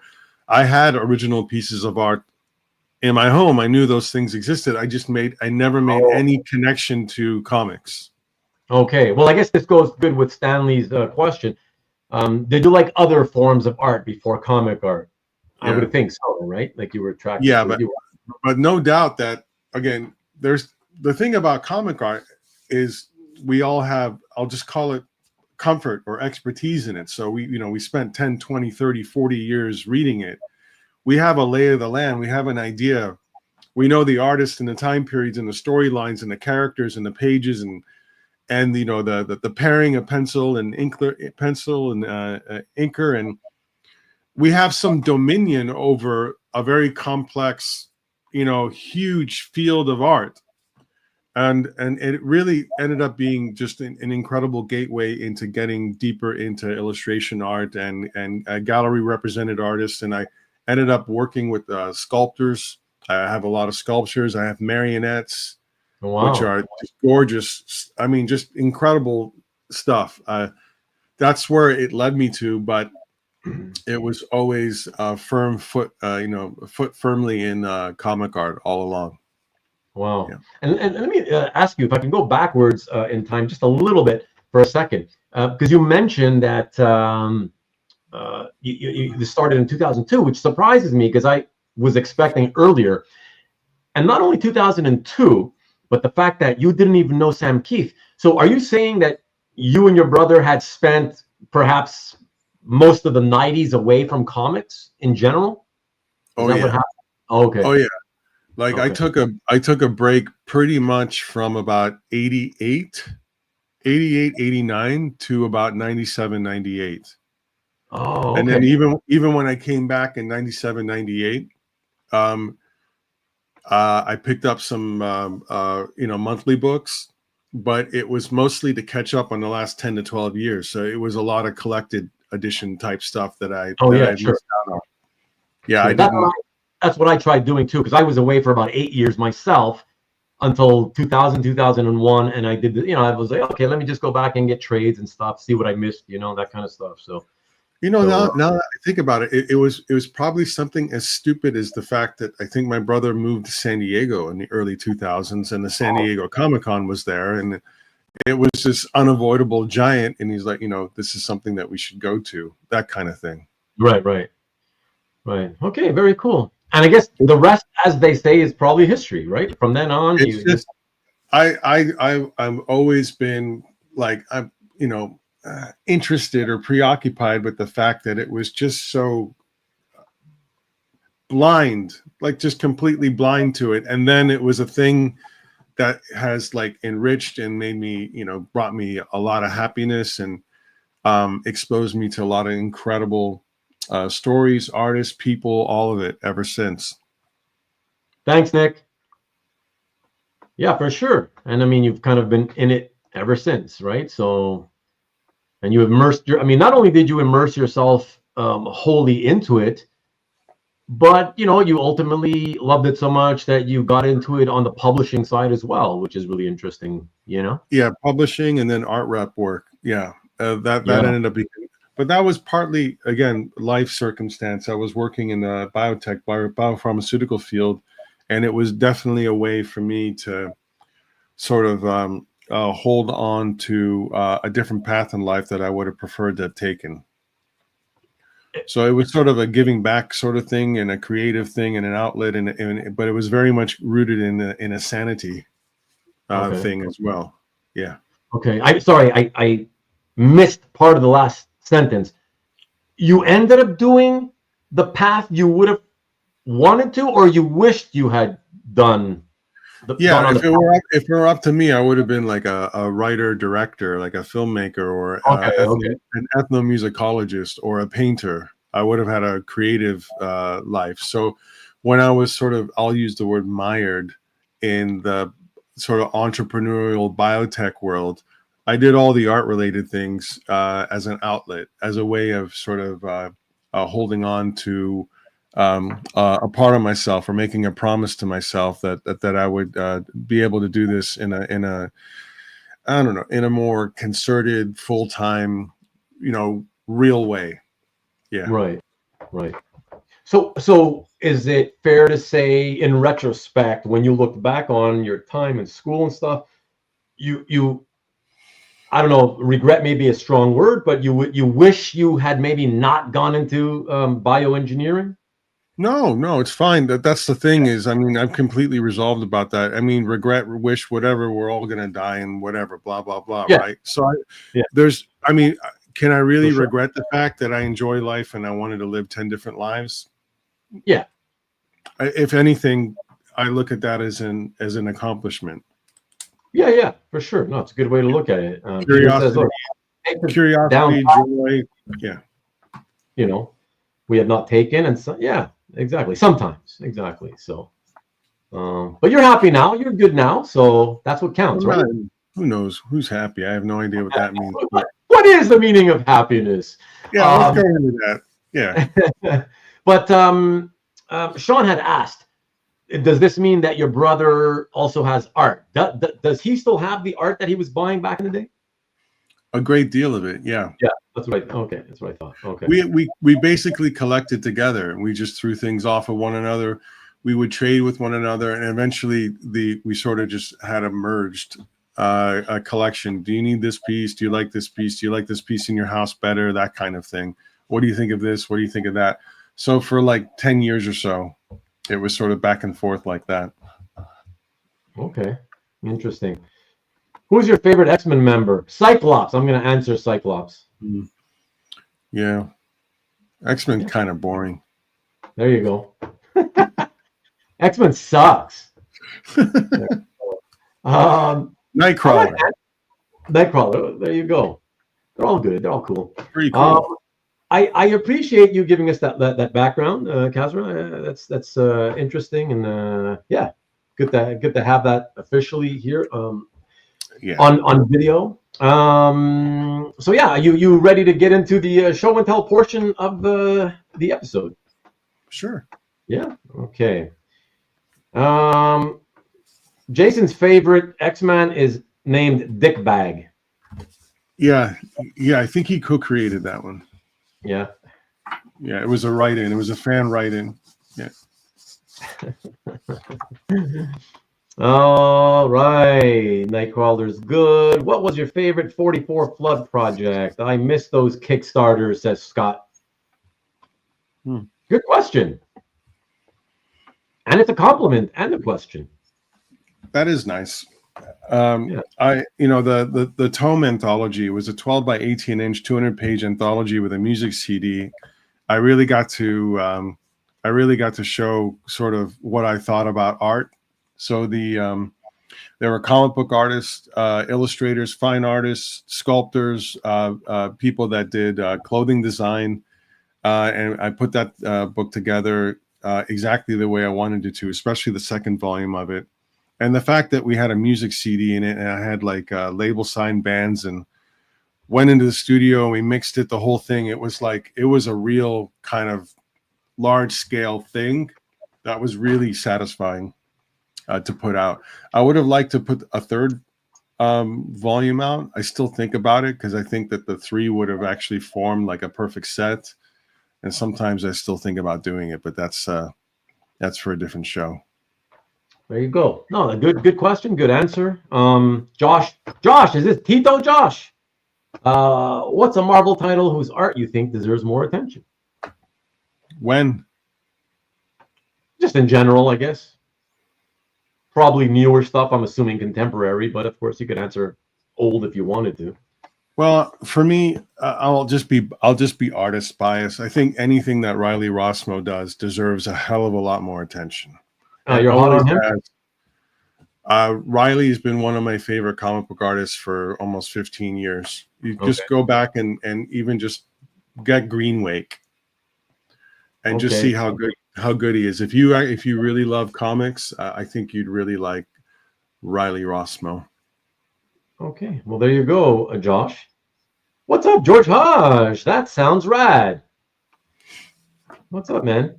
Tom definitely introduced me to a ton of artists I would have never otherwise encountered. That was like a big goal of it, so thank you. Okay. Josh wants to specifically ask you, who deserves more attention from Marvel in the 90s? I think everyone got way too much attention in the 90s, Josh. He wasn't collecting in the 90s and reading in the 90s. So no, I still gave him an answer, though. I think that they got plenty of attention, Josh. Scott, you have cool eclectic. Bart Sears. I was reading Turok. Oh, Bart Sears, yeah. Good Canadian kid. Just bought a Riley cover, says Carl. Damn cool. Nice. All right. Carl's, okay, you guys are just clowning now. Butch Geist is he's I love Butch Geist. One of the best ever. I got a Butch Geist piece right here. You do? Well, I mean, he inked it. Does that count? Okay, count? Sure. He's got pretty strong inks, very influential ink. So hold on, let me. There you go. Oh yeah, what do we? What is that? Wow, it's a lot of like metallic stuff, machinery and stuff, like sci-fi. What's a lot of? Oh, that's a whole bunch of M.O.D.O.Ks. Yeah. Holy! It's Hitching Geist, I think. I hope so. That's the piece. You have that in your gallery, right? No, haven't posted it. Wait a second, but I've seen that. Where have I seen that before? Are you sure you haven't posted it? I've seen it recently. Well, I think maybe Bill posted it because we have a stack of Brian Hitch's art. We get him on the channel. We sell his art directly through the channel. Oh, maybe. I mean, but it's a stack. Okay. So, yeah. Well, I can't remember, but either way. No, that's cool. Butch Geist is he can do no wrong. Paul Smith can do no wrong. Paul Smith is just man. I wish Paul would do a show, but oh well. Yeah. What does he say when you ask him? He says, if I can ride there in a motorcycle, I'd consider it. Oh, is that what he really? I mean, I know he's into motorcycles for a long time, but so I told him that I would fly out and we would go across country to OAX together. I get what he means, though. I guess he's trying to say, like me, he probably just hates the entire flying travel experience, right? Is that what he's trying to say? He would ride it, but he wouldn't want to fly it and have to go through all that? I didn't get the impression that it was a creative way to say no. I had the impression that he's just his own kind of man and that legitimately that was his criteria. Yeah. Okay. As crazy as that sounds. Yeah. I guess he's saying that he would do it, but because of when in the year it happens, he can't ride a motorcycle because where does he live? He hasn't said that yet. I think he's Colorado, and he hasn't said that he has a problem with it being cold weather. He doesn't have electric gear. He hasn't said any of that yet. But I'm going to find out. I would think that's probably what he's saying. That like I'll ride it, but in January I can't ride in the snow. I think that's what he's trying to say. Maybe. You know? Yeah. Well, Smith is why Kelsey and I get along. He's a good artist, man. You know, dude, can I join? Well, we get along because of Dan Green. Dan Green is anything with Dan Green on it it always got my attention. Dan Green was one of the first artists that I noticed in the credits because I would always be like, it would make me look at the credits and it was always inked by Dan Green. Oh, okay. Tom, I'm pretty sure he has the motorcycle. He does. Yeah, guys is another one who always seems to have done who seems to be done with. Yeah. Yes. Butch doesn't like doing shows. Yeah. I asked. Oh, yeah, you tried. Yeah. Well, Leighton and him have known one another for 40 years. I had Bob ask him, and he just said, "Thank you so much." He's very nice. He's a super nice guy. Yeah. Such a cool dude for sure. Stanley just wants to know before we get started, are artists hard to deal with? compared to what? Give me a point of comparison, Stanley. Compared to like proctologists? Compared to butchers? What? Compared to what? Compared to our mothers? That's funny. His current commissions are next level, says Carl. They really are. Yeah, absolutely. Yeah. All right. I am gonna jump in here. I'm gonna set up these. I'm gonna queue up the scan so we can get into the show and tell everybody. And as you guys know, you're familiar with Kasra's collecting and his interests and stuff. So it's kind of an eclectic group of pieces here. It was hard. It's always pretty hard for me to make my selections because, of course, as you guys know, I always want to choose stuff that I think as many of the audience members will like. But sometimes I want to choose pieces that just for me, my own interest. And of course, I want to choose some pieces that I think the guest will appreciate that I'm showing. And I think it's a pretty good selection. So I hope everybody appreciates it. And we'll see, I guess. Let's queue up this first one. And I had such a huge amount of pieces to choose. You guys aren't going to see a ton of these, even though you think I probably should, but no. I wanted the selection to be as sort of wide and broad as possible. Because it's hard as it is just to give an idea of what somebody's collection looks like with about 20 pieces. So, but I've got about 3. I think I picked 3 of these guys' pieces. That should be good enough in a selection of 20. So that's not too bad. Was that 3 M.O.D.O.Ks? Yeah. Okay, thank you. 3's about right. Thank you. Yeah, I mean, look, I had to do it obviously, but then at first I was gonna only do 1, and I'm like, nah, that's maybe not enough. So I figured, okay, let me do 3. That should be okay, Now whether you're gonna really like the choices I made, they're your choices. Great. I'm always super curious. That's it. So this is. I like the format. I definitely want to see what you picked. Okay, cool. All right, everybody, let us take a look at slide number 1. Yeah. And of course, those of you who paid attention to the this here, the thumbnail for the show tonight, obviously see that I used it for the thumbnail. I loved it so much, and I was like, okay, I gotta show this one. And actually, what's funny is that everybody that talks to me, they say, oh, okay, you're going to show that piece when they see it on my thumbnail. And the reality is I often will use a piece for the thumbnail and not end up using it for the show and tell. So it's not always a guarantee, but let's go back to this full piece. And Kasra, maybe just tell us a little bit about what you think about this, whatever comes to mind. Well, do you remember Enrico Salvini? Enrico, great guy. I miss Enrico. I do too. He doesn't come to the States very often anymore. At least, maybe he does, and he sneaks in and he visits like Scott Eater or Steve Morgan. I don't know about it, but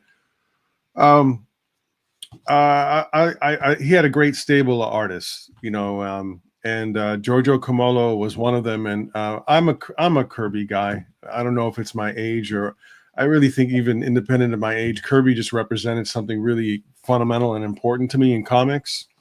Even as an immigrant as well, I really related to Kirby and his story and his storytelling and his subject matter.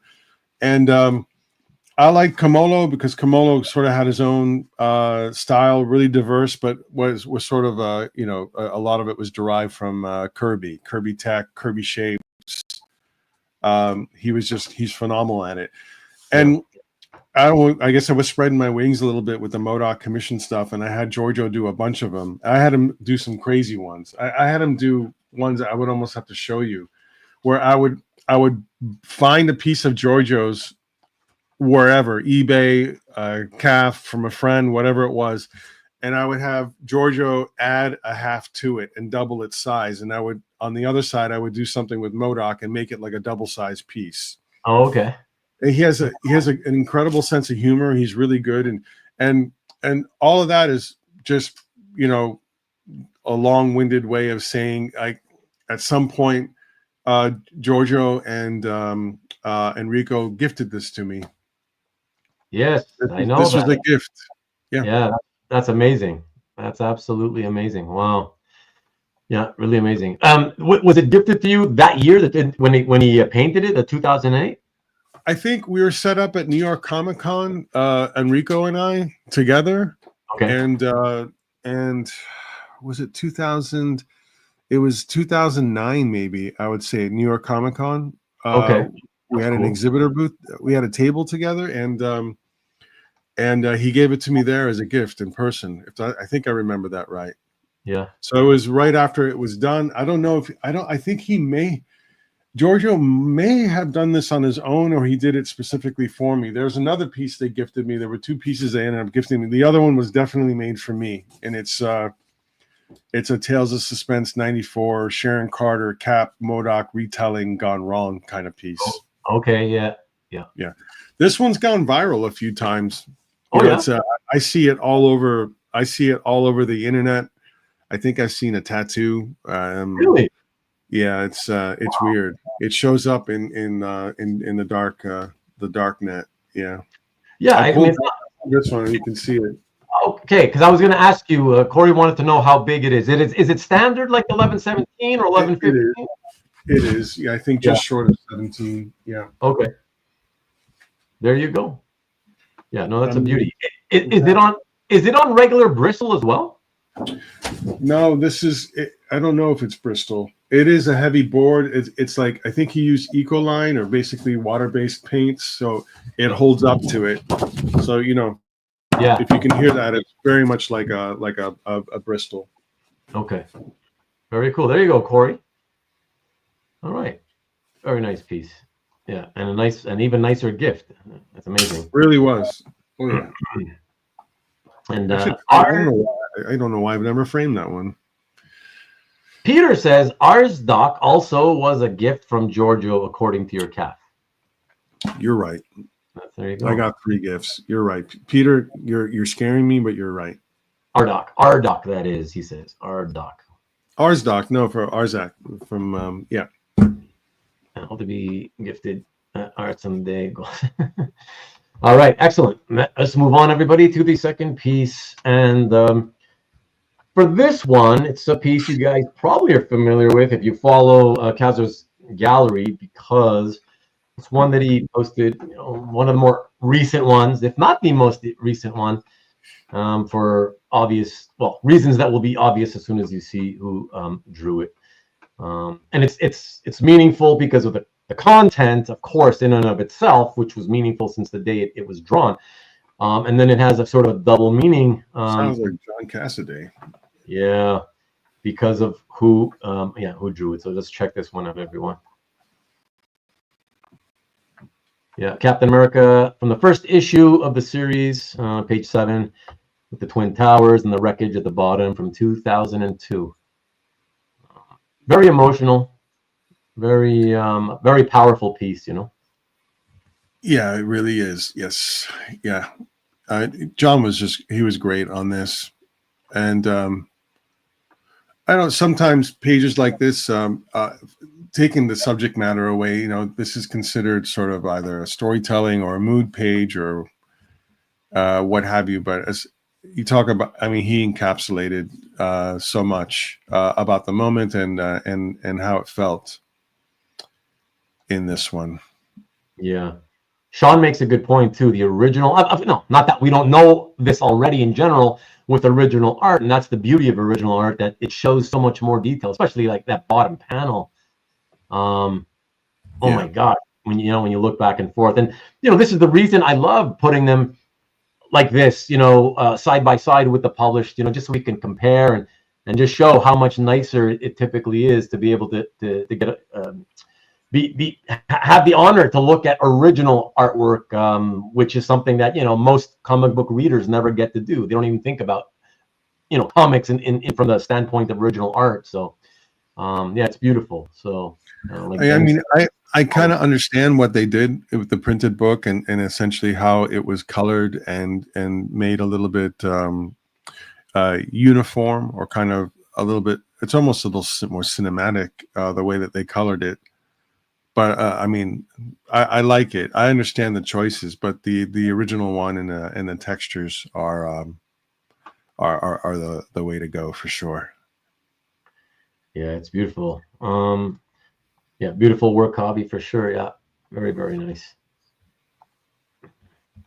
And I think I am. Am I correct, Kasra? It's the latest piece that you had posted in your gallery? I think. Is it possible? That sounds right. I think I haven't posted very many since May.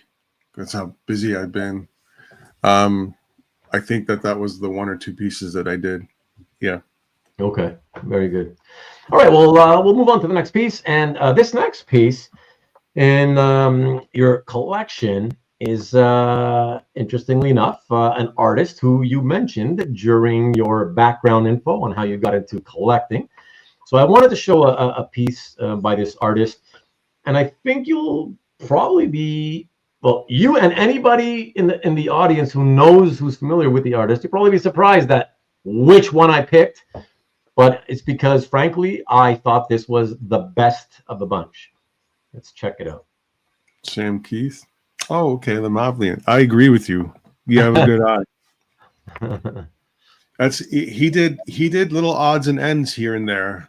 I don't even know if I ever found if I got the publication for this, or even found out. I don't remember where it was published. But I still have it. It's still a really, really strong image.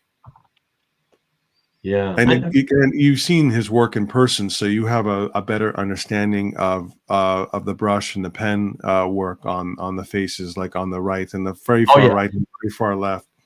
Yeah. It's actually hard to even scan it and have the fidelity come through. Of course.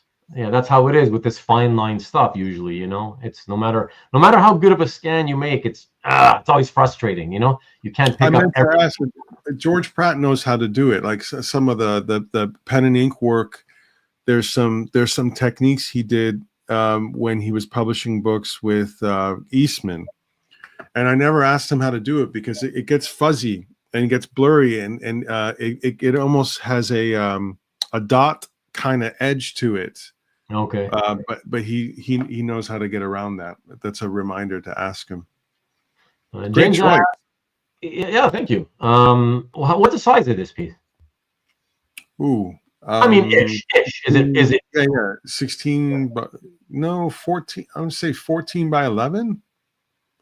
Okay. So smaller than the average, smaller than standard, you mean? I think the image area might be close to that. I mean, it might be on a larger piece of paper, but image area is still pretty substantial. Okay. Yeah, either way, very cool. And I like the old mobsters like Arnold, Rothstein, and Meyer, Lansky. Yeah, sure. Yeah, so it's really cool. Out of curiosity, when you picked this piece up, was it a combination of the fact that you were already a fan of Vatche's art, and also the fact that the Chicago, you were a Chicago guy, and the old Chicago mobsters? Was it a combination of that? I think the mobster Chicago thing was just a small part of it. Okay. Oh yeah, no, it was the image and the time period. Okay. His artwork, the strength of the image, the composition. It wasn't because of I'd read a book on them or I had any particular knowledge of them. No. Okay, interesting. Yeah, more coincidental than anything else then. Yeah, Antoine, exactly. That's the fact that the artists that used to, a lot of them don't draw that, they don't illustrate that way anymore. mind you, there's not a lot of good brushes anymore that will get you that fine line type of inking.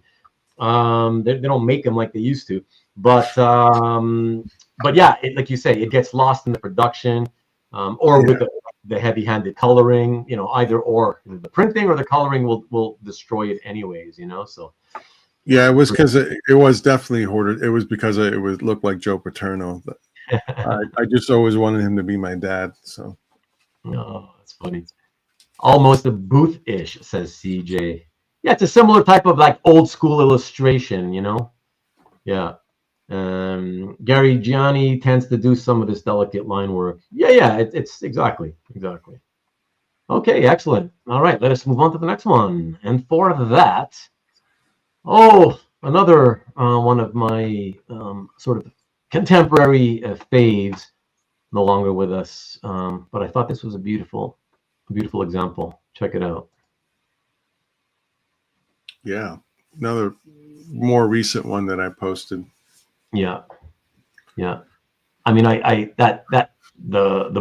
building. I mean, for me, it's just all about the top panel. I mean, I like it all. Obviously, the lighting in the bottom panel is fantastic, but I love architecture. So as soon as I saw it, I was like, oh yeah, I want to show this. You know, a couple of these that you're picking, I don't know, they're a little bit more elegant, subtle.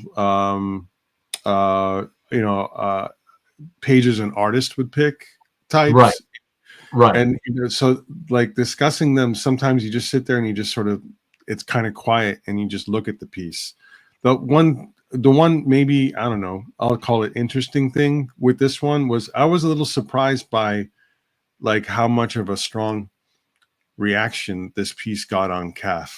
Oh, really? Like, you know, the amount of comments, how much people really appreciated it. I mean, you know, you never know if people will comment or, you know, if they'll like it or if they just appreciate it, they keep it to themselves, blah, blah, blah, blah, blah. But I was like very happy that people stopped and they looked at this and they took it in and they commented on it. I'm not really, you know, preoccupied by that. But with this piece, I was like, that was freaking cool. Yeah, it's always nice when more of the fans show you that they appreciate something that you typically wouldn't expect them to, right?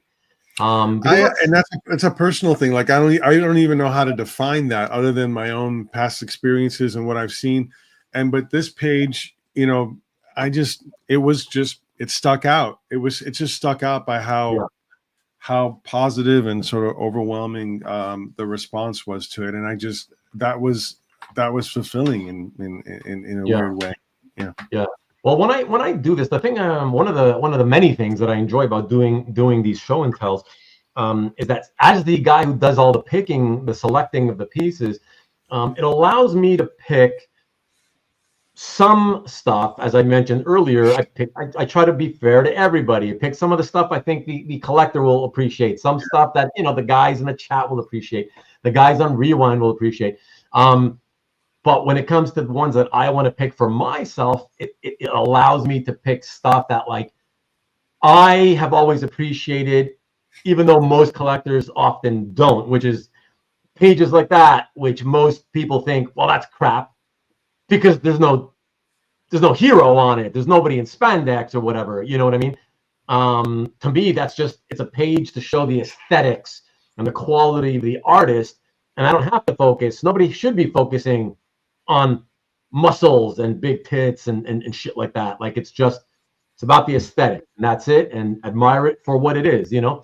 So that's what's kind of fun for me. And that's why I like to occasionally pick stuff like that, you know, just to let people be able to focus on how good the artist is or was, rather than, you know, get your mind clouded by, oh, look at all those muscles and look at the action and that guy's punching the other one and oh, so cool, right? Like that's always fun and good, but it's just nice to admire it for the aesthetic every now and then. So that's why I picked that, and yeah, that's what makes it fun to be able to pick, be the picker all the time, you know. So yeah, great piece. Let me see. Okay, so let me see a couple of yes, Jeff, architectural masterpiece. Yeah, exactly. Marshall Rogers level architecture. No X-Men. So if you own a grommet page, Ruben picks it. Typically not. I usually actually try to avoid picking the Grummet and the Perkins pieces, believe it or not. Yeah. Just a master I miss. Oh, yeah. Instant interview, Jason. Sweet. I posted one last week, says Jason. Marshall Rogers on Ruben's overrated list. Let's not get into that, Kavi. Hi, Jeff, says Antoine. Okay, let us move on to the next piece, everyone. And for this, as I mentioned earlier, I pick stuff that will mean something to the person whose collection we are showcasing. So that's why I think, well, it's not personal, but what I've noticed from you, Kasra, is throughout your time in the hobby with your collecting, is that is it fair to say you have a very strong interest in the colored work, the painted type stuff? Yeah. Okay. Out of curiosity, would you say it's at least, if not more, of interest to you than pen and ink, or is it not as much? See, I would have, if you'd asked me that question up to a few years ago, or maybe even up to a few seconds ago, I might have agreed with you. But now that I'm actually really looking back on it, I think partly I wanted to spend $500 on a painted piece instead of a superior pen and ink interior. I think that there was a value. It was a value thing for a long time, as much as it was anything else. And then, George Pratt, Muth, Kent Williams, Jeffrey Catherine Jones, that whole sort of school, they were like a cornerstone of my obsession years as well. So it was that seeker function, obsessive period, and just generally liking painted works. But I think it was like a personal value thing. Yeah. Okay. Very cool. All right. Well, let's take a look at the piece then here. This next one, obviously, is going to be a colored piece. Check it out. Tell us a little bit about this one. I wasn't familiar with this comic, by the way, so that's why I want to hear what you have to say about this piece.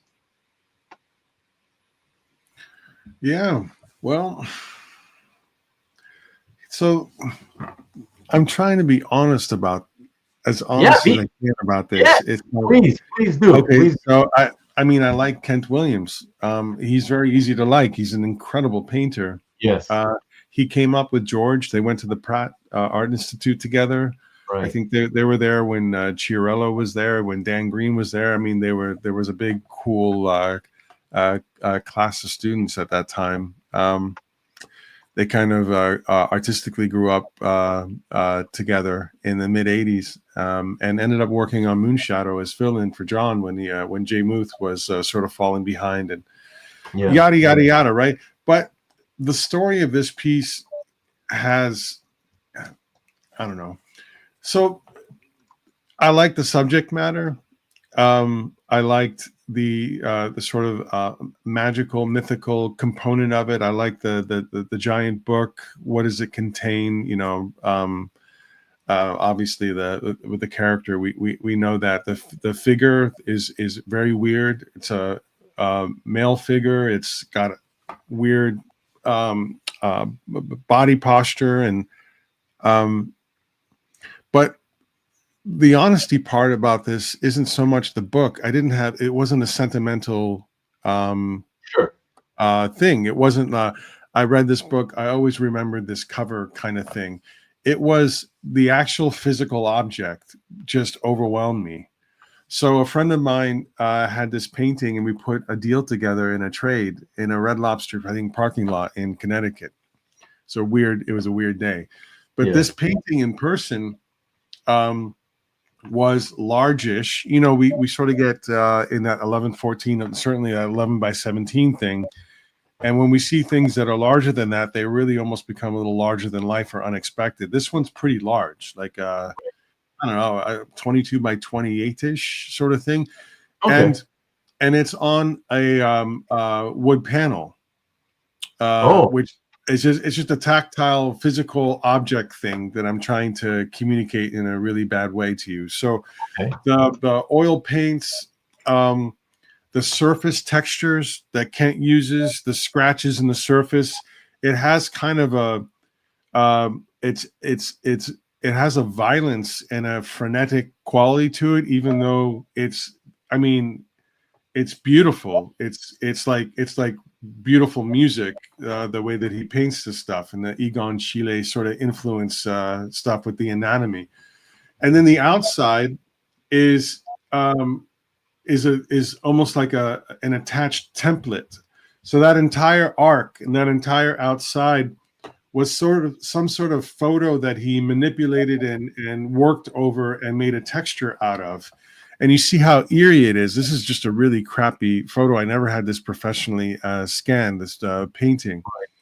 But all that stuff on the very, very far left and very, very far right and at the top outside of the arch is photo manipulated and smeared and pushed and moody. And all the subsequent covers in the series, he would do sort of the center piece, and he used that outside template as a framing device for the subsequent covers in the series. So I think this is the only one with it. And this is one of those things where it was kind of a realization, an epiphany, a personal lesson about being in the presence of a piece, and the piece having a presence and it having an effect on you, and quite literally having a dialogue. So I put that in an ornate wooden frame and sort of treated it like an old museum type painting, because that was the kind of relationship I had with it. And I have a private room, if you want to call it a meditation room, whatever it is. I have like a little library. I have important books that are important to me, things from my family, gifts from friends, mementos, whatever. It's just a room that I go in from time to time, right? That's one of the centerpieces of that room. That's where it ended up in my life. Yeah. Oh, nice, very nice. No, I love it, man. That's part of the reason actually that I also, not only because I like it, obviously, but also because I know that you have this interest in the artists such as the Muths and the Williamses, the painters, the true what I always refer to, like when these guys came into the business, I likened them at the time as they were breaking in. I likened them to, this is like the next generation of the studio artists, Right. guys who I always referred to as people that, particularly guys like Jeffrey Captain Jones, who were at heart, in my opinion, fine artists, right? At their core, they wanted to be that, but found it very difficult, to live doing that. And so they would always occasionally dip their toes into illustration because that paid the bills, but at their core, they were truly like about fine artists, and these guys like Kent Williams, I felt like they were kind of that new sort of the new era of the studio type artists. And I know that you have a strong interest in guys like Kent Williams, and I felt like, well, if I show stuff like this, I might be able to get you to talk eloquently about them and what it makes you feel, the feelings that that seeing this type of stuff brings out of you, and it did that. So I succeeded in doing what I wanted to get out of it. So I'm happy. Yeah, I'm happy to have shown it. I hope that You're saying you're a bastard. Is that what you just said? No. You're an evil. Why? No, not at all. That painting for me represents kind of an understanding that I could own an object that almost gave me the same feeling like when I went to a museum and I saw a painting from the 16th century. Right. I'm not, whether you think that piece is deserving of it, or the image is strong enough, or Kent falls short for you, that stuff is so secondary to following the feeling and wherever it ends up taking you, and that piece does it for me. I even traded it back to my friend in Connecticut, and then before I moved from Connecticut, I got it back from him and have kept it since. And no, that's never happened to me. Oh, that's cool. The fact that that happened even is a bit, again, personally weird to me. Here we are. Yeah. No, that's awesome, man. That's awesome. Plus, I need cover stories, man. I'm just I'm a complete clown and a goof, and I collect M.O.D.O.K. I need like stuff that legitimizes my collection, you know. You need to have something a little more respectable in there to make up for the weight of the M.O.D.O.K. Yeah, that's what George Pratt and and Sankey, and Sienkiewicz, that's what that's for. I can imagine what those guys think about your M.O.D.O.K. obsessions and some of the things that they may have said to you over the years. Or didn't, yeah. Oh, yeah.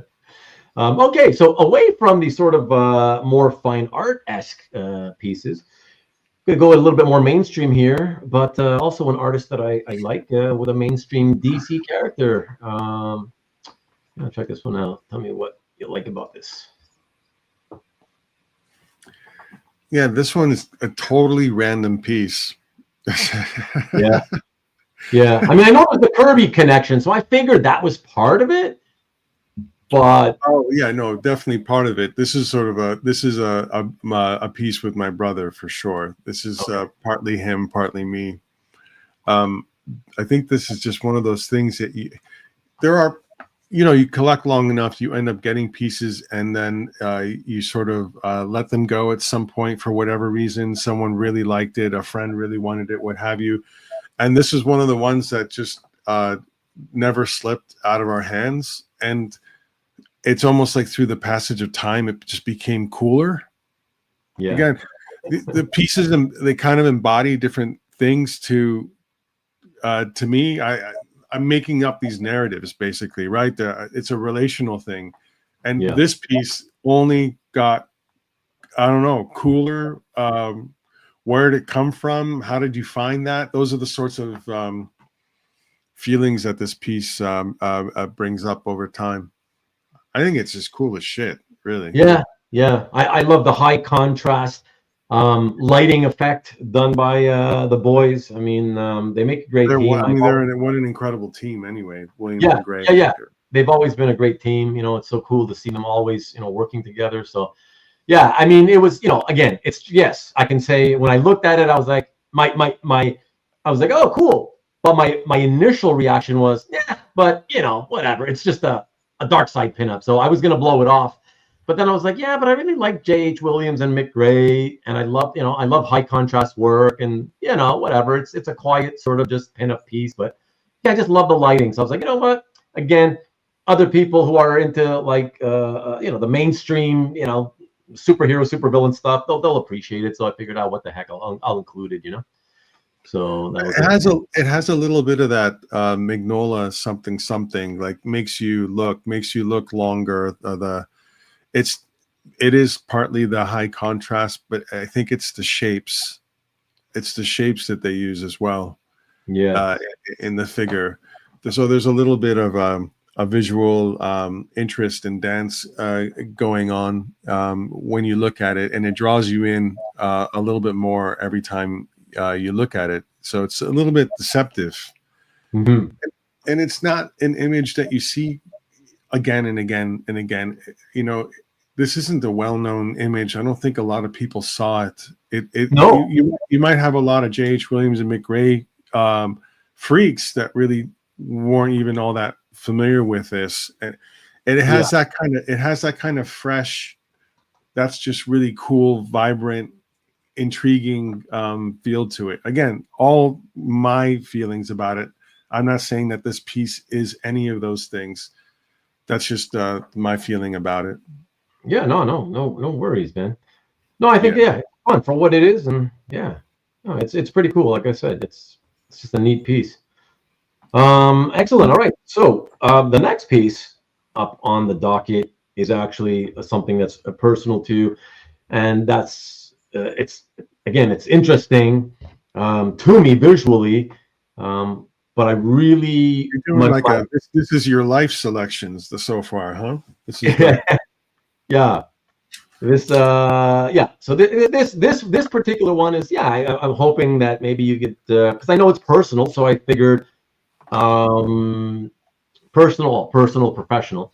I figured, yeah, let's see what you have to say about this time in your life. Maybe you will have stuff to say, maybe not much, whatever, but that's cool. Whatever you want to say is cool, you know. Here, let's check it out. Oh yeah. Yeah, Monocyte #1 cover by Ash Wood. And before you say anything, I have a little bit of a connection, everyone, to Kasra and Ash Wood in that, I don't know, 12 years ago? I don't know how long it's been. It feels like it's been forever. I was at our, again, mutual friend's house, Jeff, in Toronto, or outside of Toronto. And he had a piece of art, gigantic piece of art, that he had it, you owned it, and you had just sold it to the guy who happened to, at the time, he was Canadian, but he used to live out west, but I hadn't realized had moved to Montreal. And then Jeff asked me if I would mind delivering it on my way back home. Thank you. Then, I didn't know that. It was a Sienkiewicz. The Sienkiewicz piece. Yeah, right. You did not know that I did that? Mm-mm. Oh, really? Oh, my God. Or Yeah. I'm sorry, I might have forgotten. Honestly, No, I just left Chicago, and we just moved to Connecticut. And okay. Yeah. It was really just. It was one of these things where it was like, you know, I went there to hang out for the weekend. It's like, oh yeah, you know, thing's gigantic. I'm like, oh, it's gonna be a pain in the ass to pack this thing, you know. I was like, I don't know if I suggested or if he just asked me, and it's like, yeah, maybe, you know. And I'm like, look, 30 by 40 inch Sienkiewicz painting. Yeah. And I was at the time just driving an Acura, I believe. So I was like, look, if it fits, I'll be happy to take it back with me. And this thing barely slid in through the back, across the back seat, of course, and then like the edge of it was like right by my head as I was driving, you know. I'm like, oh my God, if anything happens, like, woo. But no, it was fun, and it was nice to deliver it to Brett, I believe it was that I delivered it to. It was Brent, yeah. Right. And Brett was publishing, at the time, he was, the official publisher for Ashley Wood. Do I have that right? He told me he was publishing some, and he gave me a copy of an Ashley Wood book, a hardcover that he had done. Well, do you remember 3A Toys? Ash's sort of global toy empire. It was 3A Toys. Yeah. Brent did all of the design. He's one of the best. He's one of the best graphic. Brent did, okay. He's one of the best graphic designers I think I've ever seen. Okay, interesting. Well, there you go. So anyways, guys, that's what I was just saying. That's my little connection to Ashley Wood and to Kasra together. I'll put that piece back up in a second. I just want to catch up because you guys posted a lot of comments. I don't want to fall too behind. Doing good, Kasra. 2 hours in and 4 to go for the record. Yeah, shut up, guys. Well, don't worry, we're gonna get there. You know how long. Just look at any other one. Kasra might make it to 11. All right, you guys are just fucking around now. A couple of weeks ago, the show went 5 hours. Blah blah blah blah. Holy shit, he has taxes. Okay, all right, we're good. I don't have to do anything with that. All right, so let me just put it back up there. And yeah, anything you want to tell us about this point in your life, or just the art itself? You know, whatever you want to say. So this is another, as you say, kind of a personal piece. I'd almost rather talk about anything but the image. Oh, okay. You know, like, so I wanted to do a creator-owned book at IDW. We were going to make the pitch, and we're completely insecure about whether it would be accepted, and it was very important to us. And you know, the story it's basically like an occult action adventure story. With like a very sort of design forward way how we constructed the issues, and it was kind of a crazy pitch that no one would approve. Yeah. So I'm like, okay, I'm gonna get Chris Ryle is the chief creative officer of IDW, and Bob Layton is one of his heroes. I'm gonna ask Bob for a quote. So I sent everything in the pitch to Bob. He read it through. He gave us an amazing quote, and then Ashley Wood was basically there at the beginning of IDW. And it published everything through IDW and was like, you know, part and parcel to IDW for the first 10 years of its history. So I said, Ash, here's the book I want to do. It's weird, and would you do the incentive cover for issue number 1? So Ash said yes, and he didn't really ask me for anything.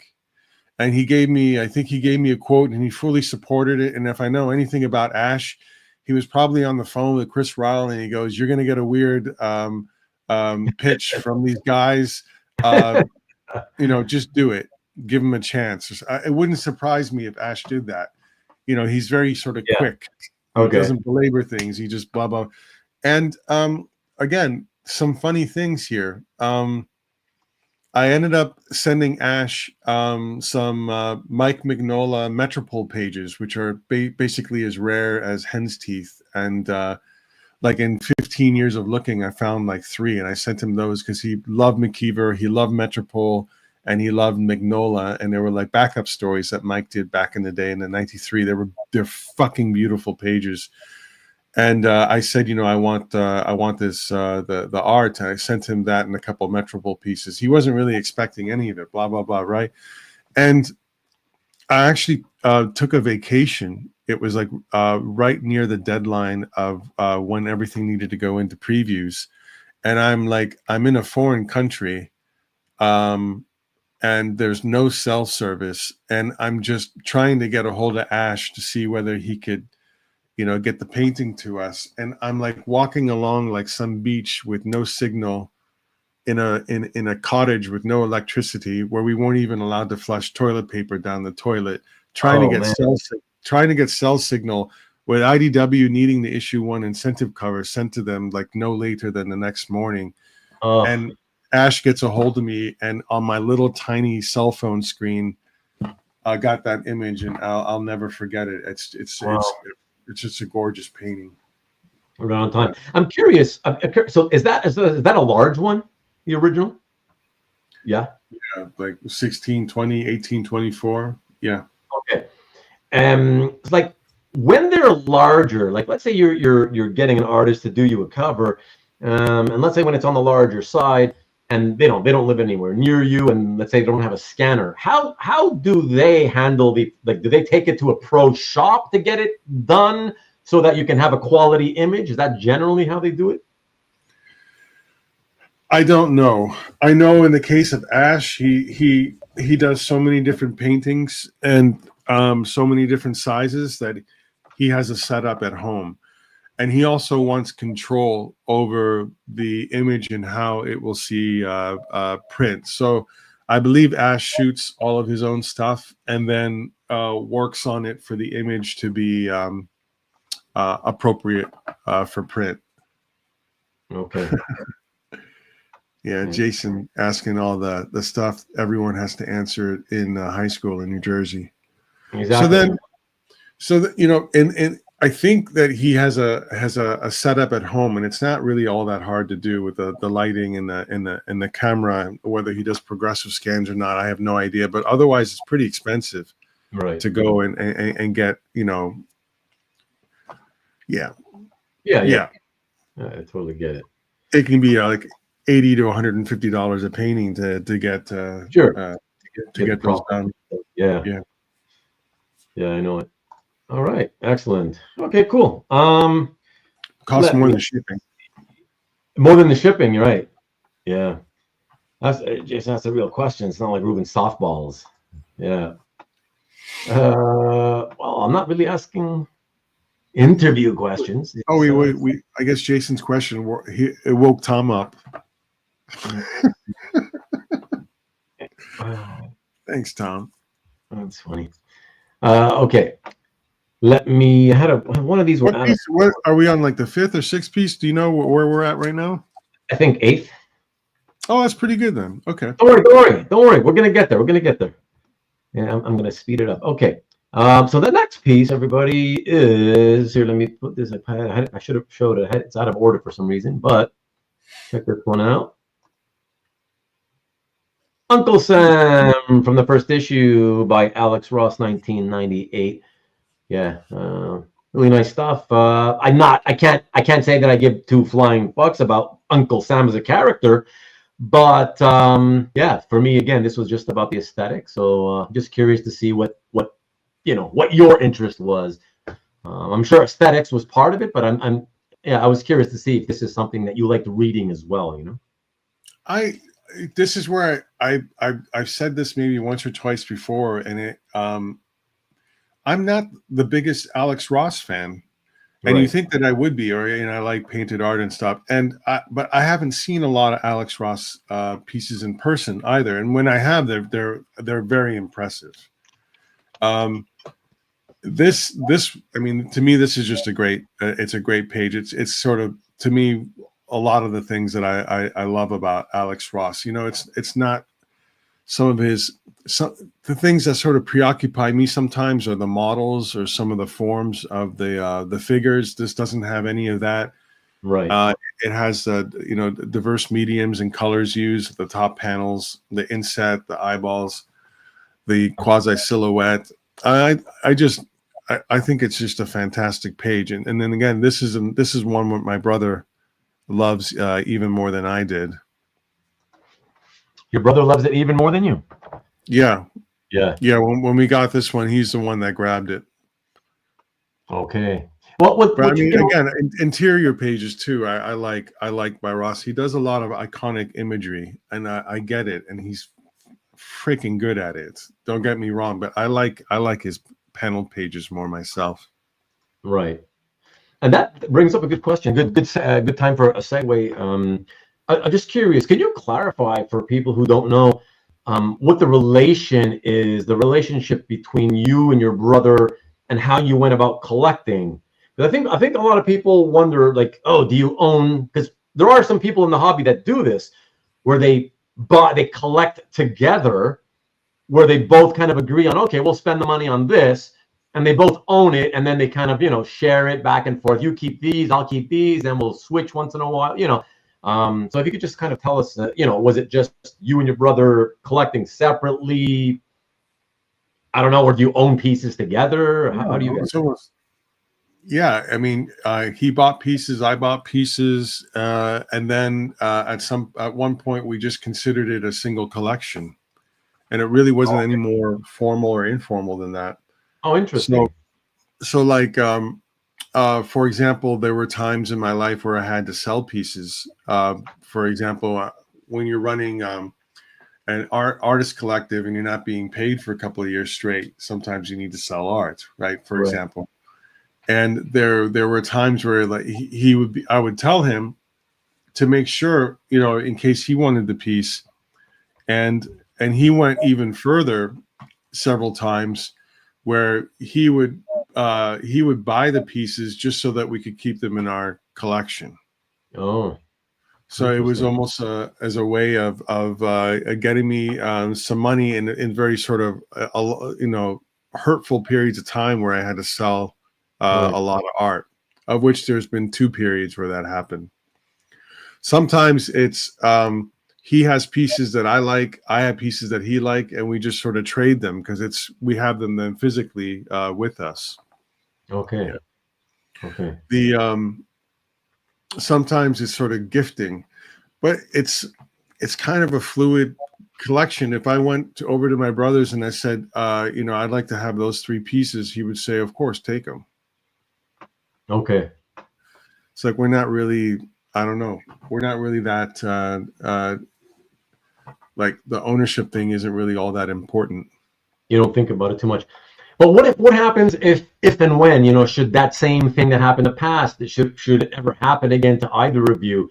How do you determine, like, who owns this one? What, like, one of us needs to, I need some money. I can raise the money by selling some art, but, like, if you own it with me, like, you know what I mean? Like, how would you determine that, It hasn't really come up. Right. So I guess you'll deal with it if it happens again, the kind of thing, I guess. Well, no, that sounds like an uninteresting answer. It's like I should probably I would have to talk about the fact that we're an immigrant family, that we knew nobody, that we had no relatives here, that we were totally on our own, that we were very poor, that we were lucky to have one comic book to share amongst one another, and the life that we lead now and the things that we have are like dreamlike. and basically on the backs of sacrifices that our parents made for us. And wouldn't we be little children to think in the way that other people would think about ownership of this stuff between us? No. So it's like almost like, we have an opportunity to appreciate the art, do something together. When it came down to it, I have something here physically. He has something there physically. If he needs to sell it to raise funding, or that he'd like to buy something for his daughters, please. Okay. And when I needed to sell art, it wasn't anything that I had to sort of ask about, but I just sort of let him know about. So I guess it sounds unusual. But it is pretty fluid. That's great, though. I think it's fantastic. I mean, like at the end of the day, he owns pieces and I own pieces. Right. But there is the family collection component of it. That's a very real thing. Okay. Yeah. Okay. Excellent.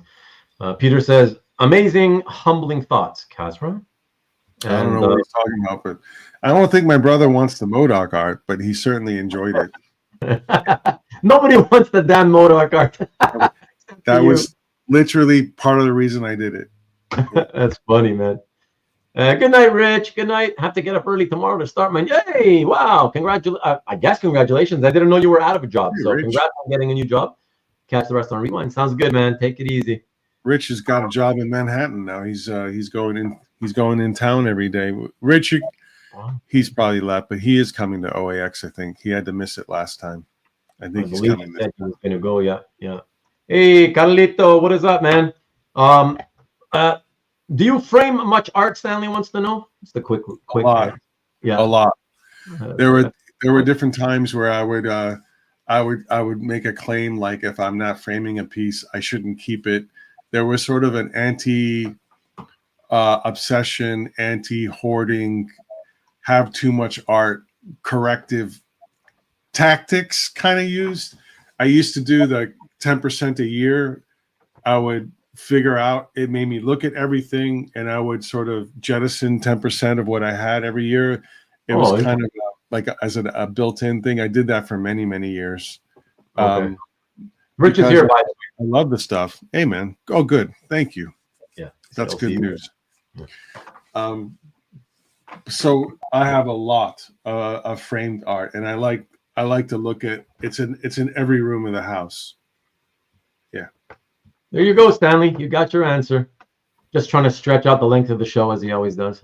Let us move on, everyone. So the next piece is another M.O.D.O.K piece, and I probably not one that anybody would guess. Out of all the ones you have, probably not one that people would guess I would have selected, but I just liked it. Here we go. Check it out. I love that one. God, I just think it's funny. I just thought it was like, it's really funny. He's using him as an eraser. It's like Jack Kirby, using him to erase the Captain America drawing. I don't know. I just thought it was funny. It was really good. And I like David Ross's pencils ever since the 80s when he first broke in. And he's a fellow Canadian, so I figured, what the hell, why not? Yeah, I met him at the show in Toronto, I think it was in 2007. And then I asked him to do this, and he did it at home for me. He did a few of them, and he's sleek. He is so good. Yeah. And I did, this was part of my alternative acronym themed, like sub-theme, malleable obliteration device over cartoons, right? He came up with that. A lot of the artists, I would give him one, and this was 100% Dave. Oh, and that Kirby is that Cap Kirby is incredible. It's just spot on. Yeah, and Rick has the best. I can't believe I didn't think of this when I picked it. He's got the best comment. It's actually Vince Coletta's hand. That's hilarious. That's awesome. Hilarious. Yeah, too much detail. I got to get rid of this. Yeah. James wants to know if you have a Sam Keith M.O.D.O.K. What was he asking, me or Kara? He's asking Kara. I guess Kara will come in later and answer. No, I do not. No. He does not. Okay. M.O.D.O.K. reduced to an eraser. How humiliating. Yes, that's fucking sweet. It is. This should be in a comic. Very cool. Yeah, very much so. Yeah, I just thought it would be a nice, fun thing to throw in as one of the pieces. Why not? Thank you. That is a good one. That is a great one. I That was the last M.O.D.O.K piece, right? got one more actually. Oh, okay. Yeah. Why are you sick of seeing M.O.D.O.K already? No. The reason I did the M.O.D.O.K thing though was I got burned out early on from going hard, just grabbing, and I hit a little bit of a wall. And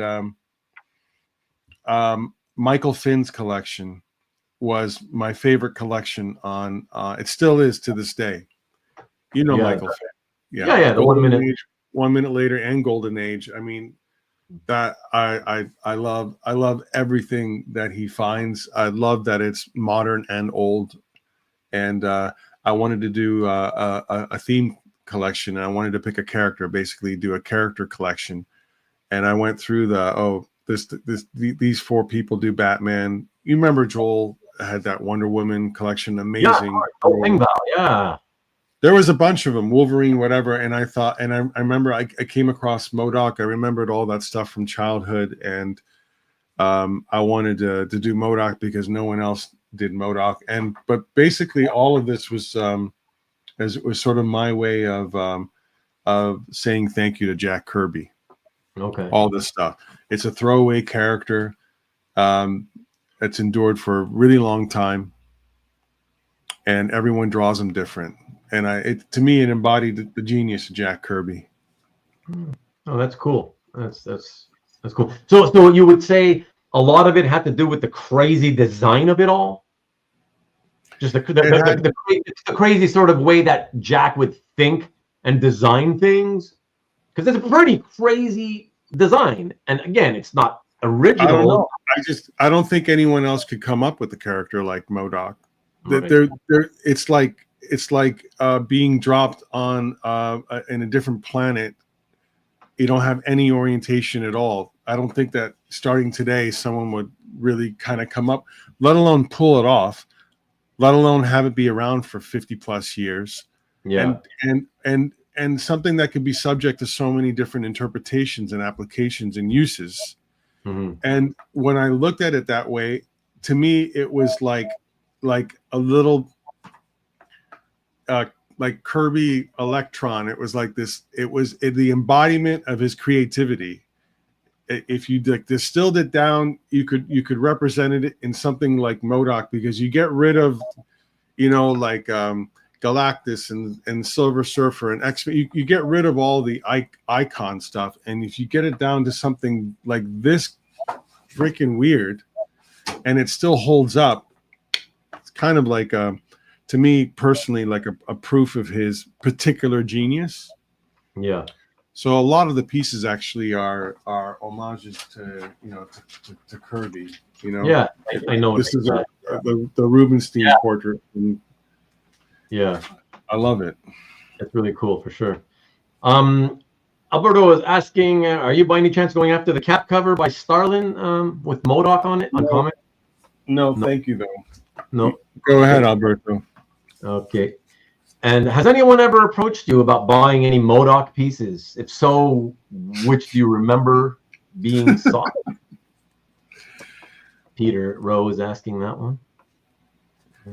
Okay. Oh, like from my collection? Well, has anybody approached you about buying? Oh, yeah, Peter, you're not being clear. Do you mean no, that's what he meant, I think. if they want to buy it from, like to buy it from him or to sell him some M.O.D.O.K. stuff? Maybe let us know. Well, either or, though, Kaz, right? Either or. Yeah, no, I think he means from. That would be knowing Peter. Yes. He said yes from your collection. So buy from you. Yeah. Yeah, I mean, one of the reasons I did M.O.D.O.K. is because not only did no one else do it, and because of my personal reasons with Kirby, and just sort of pouring like 10 years of anger from the biotech industry into something creative, because this was my new explosive thing. I did it because I knew that it didn't have much resale value. And there was something about it was for me, it was for fun, it was for pure comic book joy. And despite that, you still get lucky sometimes. you still end up with a great piece or two, or you end up with a M.O.D.O.K piece that has like other characters on it that make it a little bit more legitimate and desirable. Mm-hmm. And there are a few other M.O.D.O.K collectors out there, even if it's just for fun. Yeah. So that's true. Not a lot of people. The answer is really not a lot of people have contacted me about like commissions that I've had done to buy them. Right. But I have. I know a couple of other people. I knew one guy that was really kind of starting a M.O.D.O.K collection. Then there was some other guy who ran a comic book shop that heard that M.O.D.O.K was going to be in the Ant-Man movie, who was trying to scoop up M.O.D.O.K art, including commissioned art. I let him buy some pieces. I had a little fun with him. But very, very rarely. That's funny. And here's another funny one, and it's a real question from Carlos. Given that you have been, you've commissioned many artists to do M.O.D.O.K pieces, this is a great question, something I never thought of. Is M.O.D.O.K considered a head sketch or a full figure? It's one of those questions like, is a hot dog a sandwich? Yeah, but there's an actual answer to this, because you, having commissioned artists, you should know if they charge you the head price or the full figure price. I'm gonna guess it's more money than just a head sketch, for the simple reason that it's a very detailed and involved design. That's what I'm gonna guess. What say you, Kasra? I haven't asked. I thought it was rude to ask an artist to do M.O.D.O.K as a head sketch at their head sketch rates, and I'm a very polite guy inside, believe it or not. So when it comes to that stuff, I draw like incredibly hard lines in the sand. But I remember I went up to David Finch's table. First time that I ever talked to David, I think it may have been at that Toronto show in 2007, and he had head sketch prices. And David Finch was the only artist that I asked to draw a head sketch of M.O.D.O.K. Okay. And he drew like the face and some of the outline and a bit of the hair. And he stopped at one point, and I think David, who is also an incredibly nice man, who I didn't know him at all. I knew his artwork, of course. I think he said, that's probably good. If get me at another show, and I'll do more. Okay. Which I thought was a great answer. So it doesn't completely close the question, but it gives you some guidance on it. The answer is you're a rude piece of shit if you ask. That's Yeah. Carlos, I would say my guess anyways would always have been the assumption for me anyways, would be that, like, first of all, if I was a commission collector, I also, kind of like Kaz was saying, I wouldn't go up and say, hey, I collect M.O.D.O.K. Was that, would that be considered a head or a full body? I would just say, how much would it be? Would you have any interest in drawing a M.O.D.O.K, and how much would it be?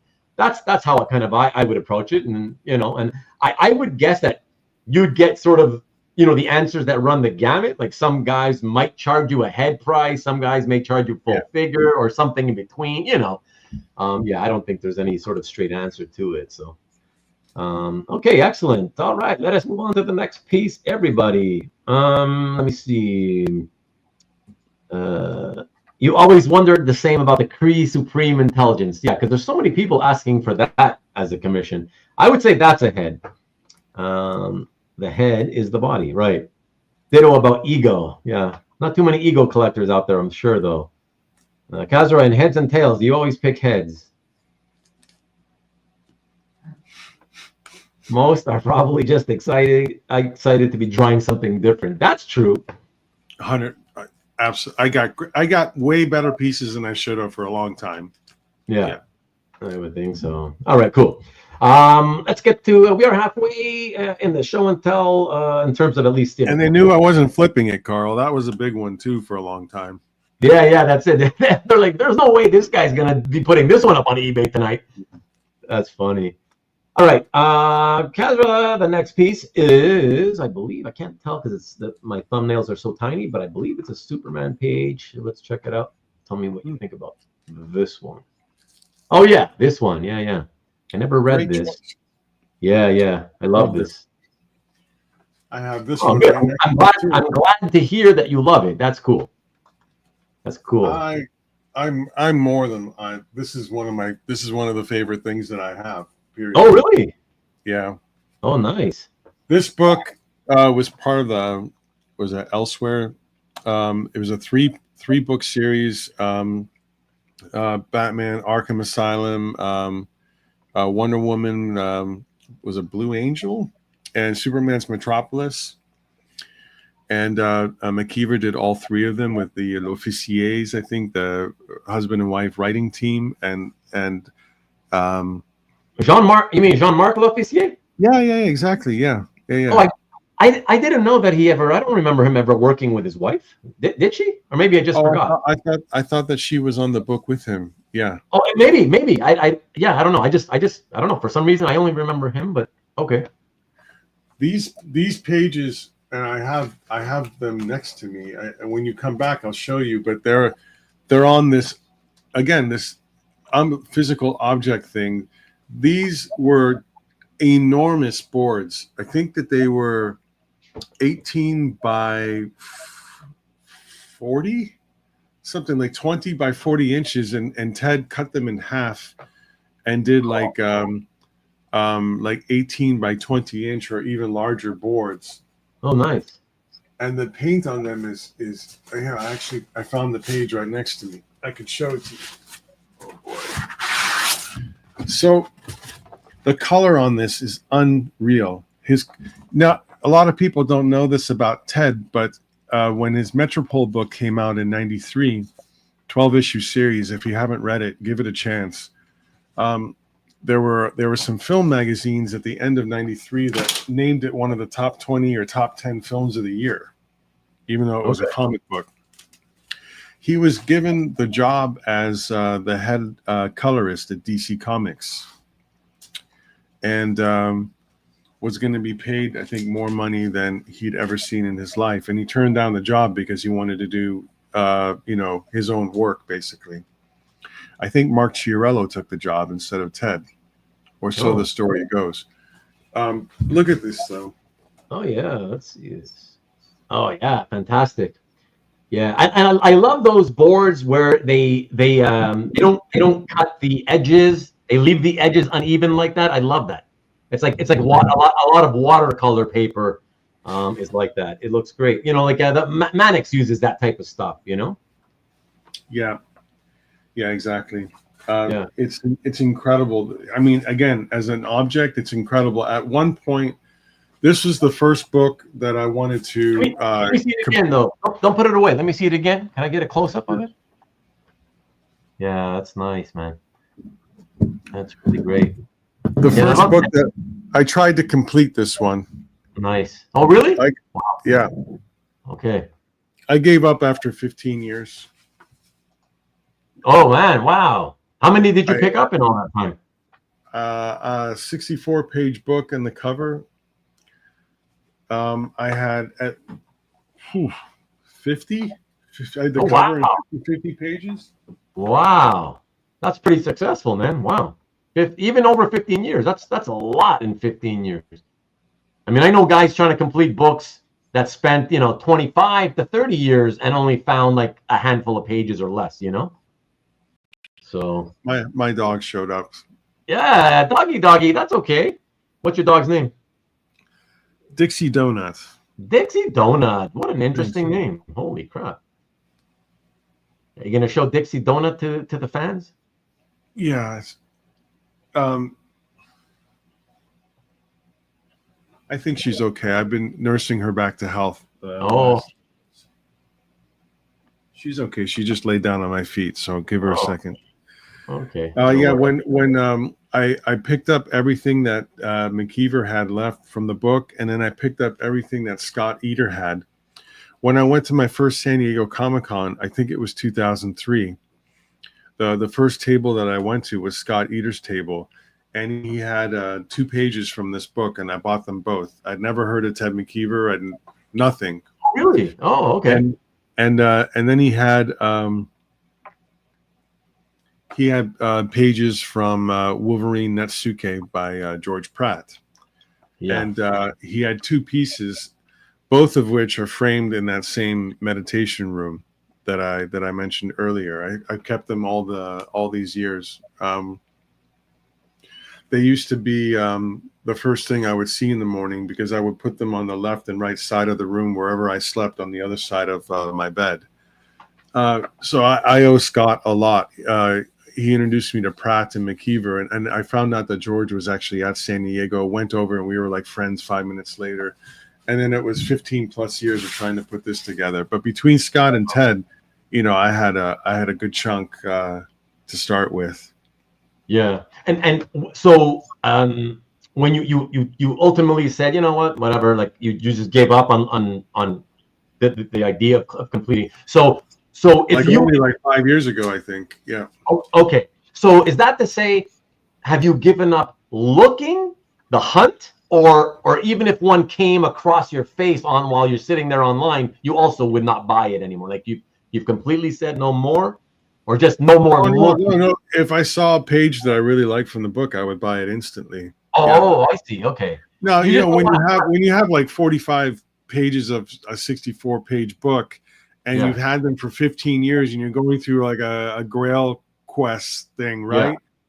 A lot of times, the pages that you don't have are the most beautiful pages in the book, because they get energized with that quest and that desire. So there's probably there's 5 or 6 pages that I never got that I would go to town to try to get. Oh, okay. Just because they're beautiful to begin with, but then add 15 years of trying to get them to it. Right. All right. No, I understand. All right. Let us keep rolling, everybody. And yes, this one. I hope so, Marcus. Let me see. What are they going to do? Overcharge me for Ted McKeever Superman Metropolis pages? Yeah. Not really worried. That's it. Because if he says no, it's not like they have anywhere else to go. Not a lot, at least. Not a lot. Yeah. No. I mean, these still do okay because they're major DC characters, and Ted didn't do a lot of mainstream work, right? Yeah. But no, I'm not that worried. Very cool. All right. Well, this next piece is a commission, and it's not M.O.D.O.K. But it's familiar. It's funny because I'm familiar with the name, but somehow blanked on. I was like, what did this guy do? And I don't know if I'm confusing him with somebody. In my head, I'm like, wasn't this guy the longtime inker? Anyways, I guess you can fill in the story here, but I just loved his style here and what he did with this. So check this out, everyone. I have no idea what you're talking about. Oh, yeah. Wade Furlong, amazing artist. Yeah. Yeah. Am I wrong? Am I confusing him with somebody? Was he not an inker mostly in this hobby? No, Wade didn't do professional comic book work. Oh, no. He why the hell do I know the name then? He did a bunch of illustration work, and he did some stuff in character design field. And Wade was one of those sort of art geniuses. I met him at a Wizard World Chicago show, like one of his first shows, because I think he was living in Iowa. He grew up there right before he went to art school. Chris Kyra, I remember, met him at that show and asked him to do Gashly Crumb Tiny's commission, which was awesome. I think it's the first piece of Wade's that I saw. And we became good friends. He went to school, art school in New York, and when he graduated art school, he was like, they push you out the door, and he had no idea what to do. And I had him out to my place in Boston, and he lived with me for 3 or 4 months to get his feet under him and figure out what he wanted to do next and all of that. But I set up a lot of commissions for him, basically. So you'll see a lot of pieces on Okay. on Path. Yeah. Maybe that's why. Maybe that will explain why. Because not only was I immediately familiar with the name when I saw the piece, but I feel like I've been familiar with it for like a long time, like many years. Okay. So that's why I immediately thought, okay, yeah, he was some inker guy or whatever. But wow, now you're shocking me. It's actually very shocking to hear that no, he never worked in comic books. That's wild for me to know the name. And 2000, especially like 2005 to 2010, he did a lot of pieces for comic art collectors. okay, Yeah. that's probably why then. It's just those pieces that I would see get posted out there. And he used to do a lot of comic conventions. Like he would always come out for Big Wow in San Jose, and I think he would set up at a few other shows too. Yeah. Okay. Yeah, Antoine says, I remember Wade from the old Deviant art days. This is actually conservative in terms of style. Wow. Yeah, he's right. Yeah, and he was really active on DeviantArt and Facebook, but especially DeviantArt. He lived on it. Very cool. Yeah, well, very, very nice. All right, let's keep it rolling, everybody, and go on to the next piece by one of my all-time favorite illustrators. Another guy who, to me, it's almost like a fine artist who went into illustration, a combo of the two. Check it out. Just a great piece. Beautiful colors, beautiful drawing. And it's from Moby Dick. Yeah, very interesting. All the way back from 1990. I remember that day very clearly. I remember going into the Hawthorne shopping mall to the Stamp and Coin, looking to the right, and seeing the Moby Dick book with the Sienkiewicz cover, and grabbing it, and just one of the most important books for me in anything comic related, Moonshadow, and this, and Leighton and Romita and Michelini's run on Iron Man, and some sporadic Sienkiewicz stuff. Like these are the cornerstones. But this one was a little bit later. I was like 17 or so when this one came out, and I was going to the shop and I was picking it out. It was that kind of thing. Yeah. And these guys, and this ended up being. This is one of the things that really connected my brother and I when we started collecting comic art, because the first place we really turned our attention to was getting Sienkiewicz's, and then my brother, kind of unknown to me, obsessed over this book as much as I did. I didn't know that until we were adults about to collect comic art together. Yeah. And it turned out that Kevin Eastman had a lot of the books still, and wasn't that convenient.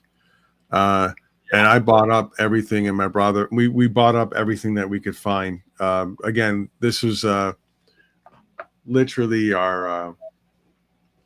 this is the book that we wanted to put together for the 20 years that we've been collecting. Oh, really? Wow. Yeah. How far did you get? More than 2/3. Wow. Yeah. Yeah.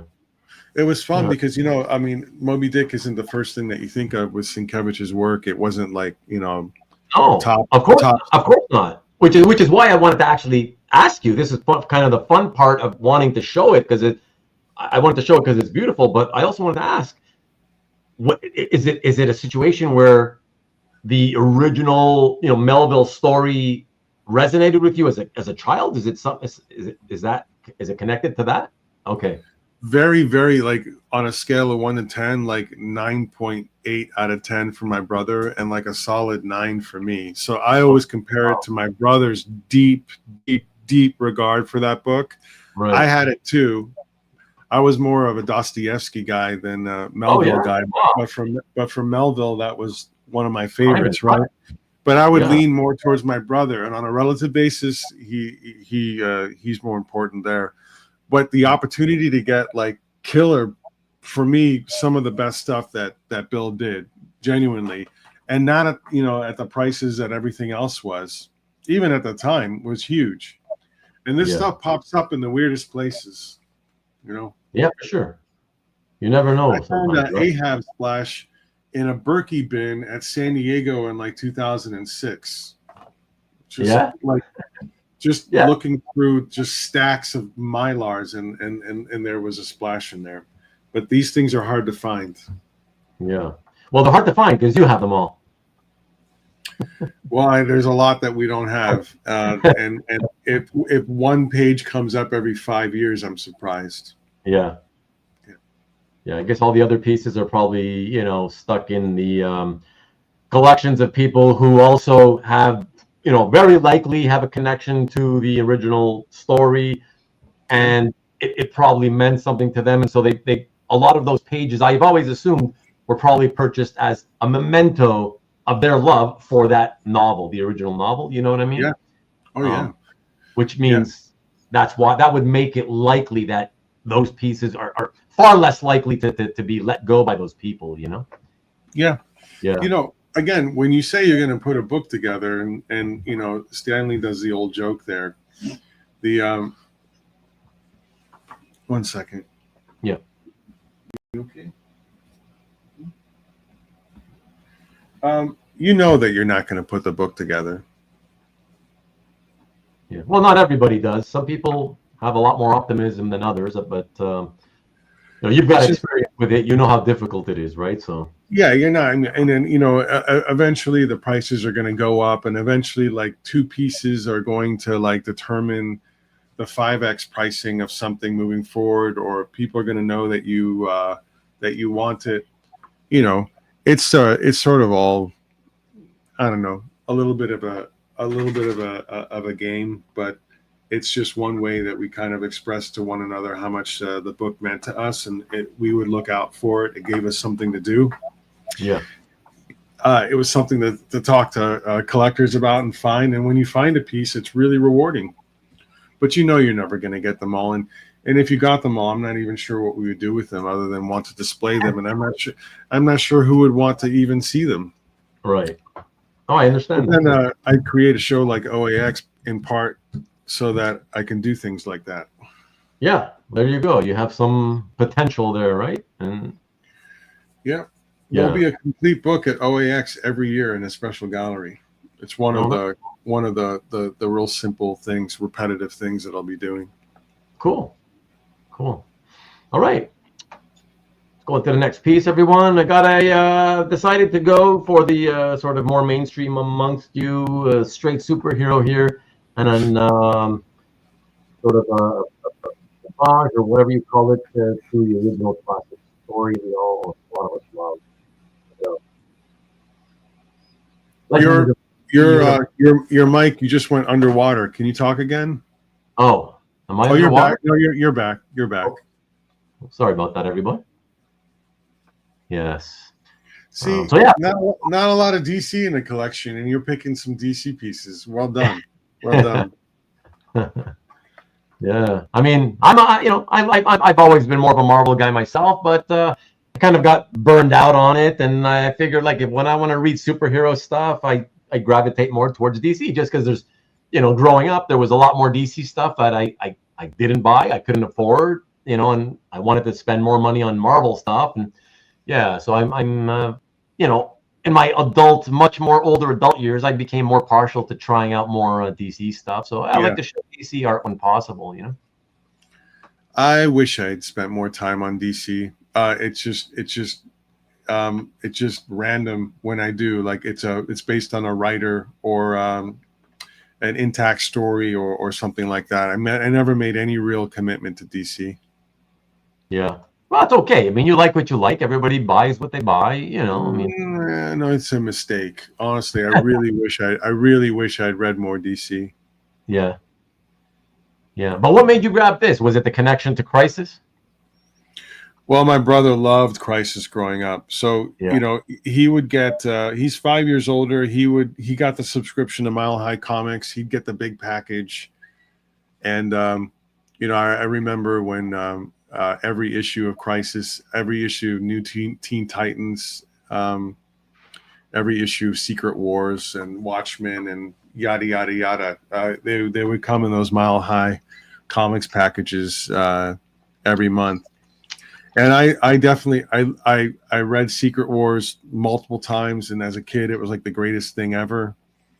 And Yeah. I looked at Crisis and didn't really fully understand what was going on because I didn't really understand the DCU very much. Okay. But when you see something like this is sort of a no-brainer piece. Yeah, no, I agree. And I love Crisis like your brother. Love Crisis a lot. So I mean, this is kind of piece. Yeah, I would have grabbed too. So, yeah. What does that mean? What does that mean? A very pedestrian superhero guy. What does that mean? Yeah. What? Yeah, he wants to know. Let him know. Explain yourself, Tom. What do you mean exactly by being a pedestrian? It's just typical. You like straight superhero stuff. Is that what you're referring to? I guess that's probably what you're referring to, Tom. Is that what you mean, Tom? I know Tom is a really, very knowledgeable with DC, and he gets pooped on a lot. Yeah. Yeah. Genuine. That's a regret, is not reading more DC comics. Yeah. That's you're very welcome, Danny. Thank you. Yeah, I don't know. I find that you're being hard on yourself. I don't know, to use the word, regret's a strong word. I mean, just because you didn't sort of read more DC, I mean, I wish I could have, but it was kind of out of my control. I was more interested in Marvel, and the finances didn't allow me to, read more of the DC stuff I wanted to. But it's never too late, Kasra.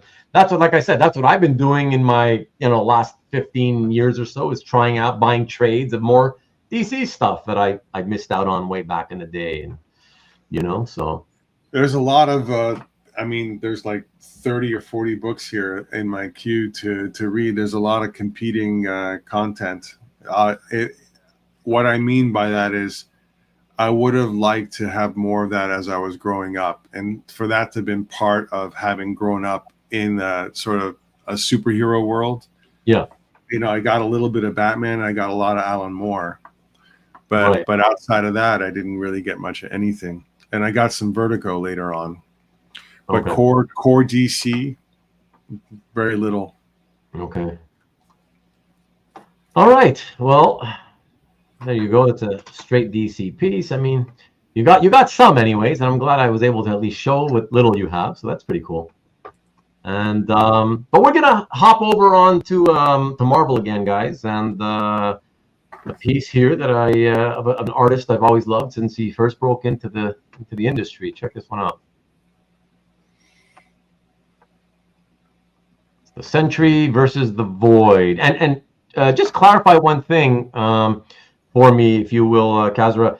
This is literally named. The title of this is that. In other words, this is a different little series. This wasn't from the Sentry series. I never read it. Oh, okay. Tell you, I honestly, I never read it. Okay, and here's the color version, everyone. You got Doc Ock. All the Docs are here. Doc Ock, Doc Samson at the bottom with the Hulk and Sentry and Cap. Yeah. But here, let's go back to the original. You never read it. So what struck you about this piece enough that made you want to buy it and own it? I love Jae Lee. First of all, Jae Lee, I try not to say too much because it just sounds like everyone's in your top 5. Yeah. Jae Lee is in my top 5. Oh, cool. Yeah. Nice. Yeah. Nice. What's your do you have a favorite work of his? Or a couple of favorite works of his? Like a title that he runs that he did? No. It's that it's independent of book. It's just the way that he renders his image, his models, pencils only. It was one of the reasons I used to go to Albert's table a lot, is when Jay used to set up there all the time. I just Wade Furlong too, who we just talked about, was obsessed with Jay. So we would just look at image after image after image. It had nothing to do with the books. Yeah. Oddly enough. You just it's you just love the certain guys, certain artists' work just resonate with you sometimes. But I don't know. I can say that about another comic book artist. I never really even put that together. Interesting. Yeah. Interesting. But you're saying that generally, as long as it's his work, you enjoy it no matter what it is what you're saying. I'm seeing where he's going and what he's doing compositionally, how he's laying things out. I'm intoxicated by his work. Oh, that's good. And I invited Jay to come to OAX this year. We haven't announced it yet, but he'll be there. Oh, okay, cool. Yeah, I would think that would be an easy get. I mean, he does do shows, right? I mean, yep. Yeah. Yep. Yeah. All right, cool. Rolling on to the next one, everybody. We have another name that Kasra mentioned early on in his background story of how he got into collecting. It's a pretty cool piece. I like this. Check it out. Marvel Comics presents. I believe I forgot a digit there, so that's the wrong issue number. I apologize. But Sam Keith, 1991. Yeah. Wow. And everybody, please, even if you don't care about Sam Keith, and I will, let me come back to you for a second. I don't know if I've mentioned this before on this channel, but I was never a Sam Keith fan. I admire his abilities and his talent, but just never a follower of his work. Didn't really care too much for it. But wow, when you look at just technique, if you're interested in technique alone, you really need to use the links I have down below under the description of this video. Go to Kasra's gallery to check this piece out. It's at this size, you can't appreciate it. You need to see it at full size. It'll blow your mind. But yeah, sorry, Kasra, go ahead and tell us whatever you want to tell us about this one.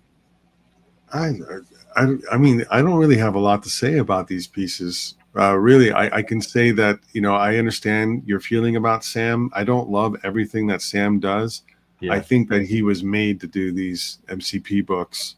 He was made to do Wolverine, and I think it impacted a lot of people. I think we can see that just from the marketplace. It was sort of I won't put him up there with BWS Weapon X, but it's kind of there's a similarity there, I think, in their place.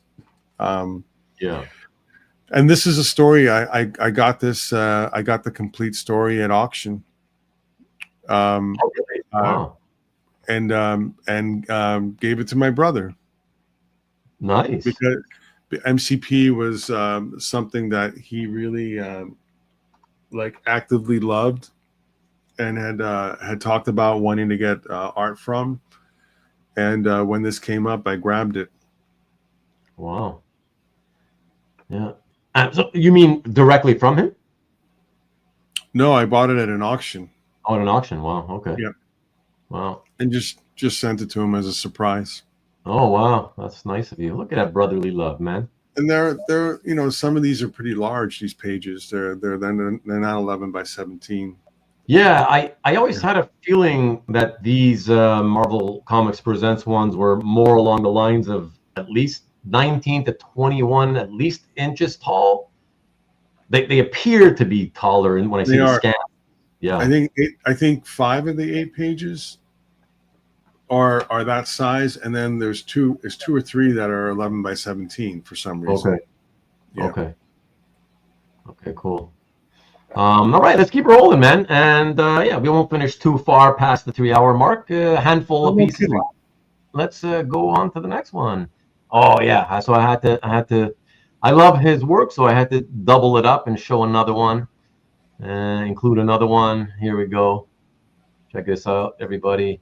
To me, by the way, Kasra, just FYI, to me, even though I forget which one had the more comments or whatever, but I don't care about that. To me, this is the page in your Elektra Assassin collection that I think provides the best bang for your buck. To me, aesthetically, this one has, again, it's just for my eyes, this is the nicest page. I agree. Yeah, I remember. Look, I don't remember anything about the story. I haven't reread it since it came out, but I have never forgotten the visuals of those two guys. I don't even remember their names, but those two guys, I've never forgotten them. Just great designs. You got that, you got, of course, you're lucky enough to get the one panel bonus cameo of Elektra. But for me, I don't even care about that. I mean, it's nice, but I just love. I'm glad she's there. It makes the page a little bit better. Oh no, obviously, that's what I'm saying. But I'm just saying that what grabbed me when I looked at all of them more than anything was actually like right on this page, panel 4, and then panel 2 and 3, and then panel 5 and panel 1. I mean, yeah, no, whatever. But anyways, I'm talking too much. No, you're. I get you. I completely get you. Yeah. In the last panel, it's like Bill like incidentally sliding her in there, like, and resolving the page. But even in that last panel, it isn't so much Elektra to me; it's the machinery. It's just phenomenal. Yeah, that's beautiful. Yeah, his airbrush and the lighting, and he uses that sometimes exaggerated throughout with the smoke, and sometimes it's just kept flat.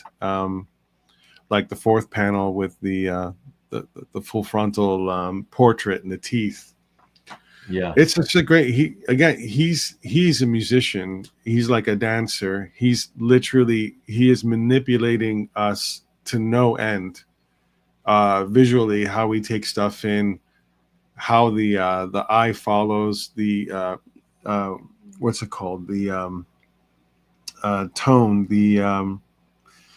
he's an expert at tone. So he's doing things on levels that we don't really kind of understand, but we react to, like aggressively react to and enjoy. Yeah, it's very visceral. Yeah, it's phenomenal. I mean, and to think this was 1986. I mean, shit. When this guy put this out, it was just like, what?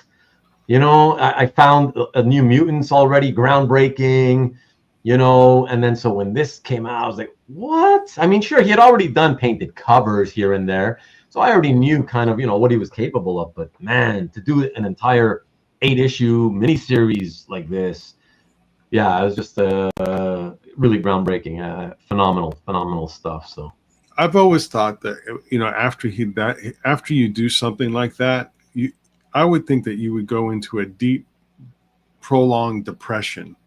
It's almost like I let it all out. I let it all on the line. I did the best thing that I'll ever do. And what's next? Yeah. And he was again, you see that 86, 87, 88, and 89 in that signature for Sienkiewicz. You're a happy man. Yeah. Tom, it happened to a lot of comic collectors, believe me, especially where it came to Sienkiewicz. So, it's like Kirby, right? It's the whole Kirby thing. You get as many Kirby, Sienkiewicz, people like, oh yeah, I don't know, I never got it. Listen, there's people who still don't get it and don't like it. I've got some friends that can't stand Sienkiewicz and they don't get it. It's okay. It's whatever. If it doesn't work for your eyes and your brain, then it doesn't. That's okay. We can't all recognize or love certain types of art, even if it's genius. So it is what it is. But all right, let's keep it rolling. And from there, we go to this one. One of my all-time favorite art teams, everybody. I've mentioned this on my channel before, but Steve Bissette, John Totleben, from one of my all-time favorite runs on of any comic book, actually. So beautiful. Yeah. Again, classic, and one of the few sort of DC things that I was really exposed to outside of the outliers, like Watchmen, and I mean, Bissette, Totleben, the best. And I've got another one. I've got another page. My brother and I have one. I haven't posted yet. I'm going to post it right after the show, like in the next few days, if I get a minute. That, it's a really beautiful art. Whenever you get to see one of these in person, it's you want to take the time to take a look at it. Yeah. Totleben was just so ahead of his time in technique. I mean, the inking techniques, it's just mind blowing when you look at it up close and you see how he inked this. All those lines on the, like if you look at, for example, the first panel or the third panel, You focus in on how he does the shadows, right? When you look at it up close and you realize, oh my God, it's not like he took a pencil and shaded or an ink brush and shaded. It's like he took the pen and did a series of these parallel lines, always parallel to each other, but he did them in such a way that he made them thick and thin, and he varied the thick and thinness of the line in just the exact right places, which of course the thick and thin has to be in different parts of each parallel line in order to ultimately show a proper shadow. It's mind-blowing. It's mind-blowing when you see the technique. And it was mind-blowing in 84, and even to this day, it's still some of the most ingenious, incredible methods and techniques of inking I've ever seen. I've never read anything like on the history. I've never been able, like, here's where the word regret would come. I've never pursued contextualizing this book coming out, Alan Moore stories or Bissette Totlebin's collaboration and the decisions that were being made. I don't know editorial, what they were thinking, what they were allowing, why they went this direction, whether it came out whole cloth. You know, if this was coming out of some of the work that Neil Adams had done and internal to DC, that there was an allowance for this. Yes, Marcus, this issue isn't. So the thing is, why was he even allowed to do this? I don't know, because I don't know any of the context for the art making for this. But what do you mean by allowed? Why was he allowed? Well, that style, that rendering, that is it's from the illustration world, or it's turn of the century illustration. It's drawing from techniques employed elsewhere. Yeah, it's still very much theirs. But it's not. It was incredibly atypical, of the image making made at the time. I'm always curious about how those decisions are made or why there's an allowance for them. Yeah, well, I mean, but you have to. Well, one thing I can definitely tell you is, I don't know if you're aware, but at the time when they put these guys on the book, I mean, it was in danger of being canceled. And so ultimately, even if they had an issue with that type of approach on inking and look, the finished look of the comic, even if they would have had an issue, I would have think they wouldn't matter, because at that point it was just like, well, this thing's going to get canned soon anyways, unless somehow the sales pick up, And after 5 issues of Totleben and Bissette and Totleben, they then put Alan Moore onto it, and suddenly it's like, oh, wait a second, let's not cancel this too quick. This is pretty good stuff, So you've heard that many times. I don't think I could possibly have heard that as the reason for something being good more often than I have. And I've gone a little distrustful of that being the actual cause for things. It seems like some sort of shorthand, public, easy connect the dots thing that I'm talking personally again. I distrust it. I really feel like someone went to bat, someone did something, someone owed someone a favor, someone had a bit of ambition, someone said, let's try this. I get it. There's an association with so many books. Daredevil, Iron Man, there's so many of them. Yeah. And I'm sure that was part of the what happened with this book. But I'd like to feel like there was more. There was something else. Right. Everyone here read Swamp Thing back then when Moore came on. I don't know if everyone here read it. Tom, I wasn't even aware. Like, I knew the book existed, but I wasn't looking at it. And I only noticed it with issue 37, which coincidentally ended up ended up being the first appearance of Hellblazer, John Constantine. And then I loved it, and so I went back and got the back issues starting from 21 onwards, whatever. But I don't know if everybody read it. Don't forget, it is DC, Tom. Yes, the British invasion in the 80s, indeed, yeah. Bissette Totleben Swamp Thing art was unlike anything DC ever published to that point. Yeah, that's very true, Tom. It was always the talk of the shop. Yeah. So, yeah, fantastic stuff. All right, just keep it rolling. Last three pieces, everybody. This next one, yeah, back to the color. And yeah, great artist. Check it out. Thanks for picking it. You're welcome. Yeah, My I had favorite. a feeling you'd appreciate it. I love George Pratt, so, and I figured you'd do too. So yeah, figured it was a safe choice, you know. Yeah, there was that group out of North Carolina, M.O.D.O.K Comics, that was selling George's art and some other artists from the North Carolina area at the time, and I just come back from that San Diego, having met George and picked up a few pieces from Eater, and then I got some from Scott after the show, and I found out about M.O.D.O.K Comics, and for whatever reason, there's only 4 covers for this series. I remember looking on the site, and I remember they had at least, I think, 3 of the covers there, and I remember it being far and away the most that I'd ever spent on a piece of art. And it wasn't really it wasn't like a ton of money, but for back then, a book that just came out, I don't remember what it was, $2,500 or $3,000. I never spent anywhere near that much on. Wow. Whenabouts would that have been?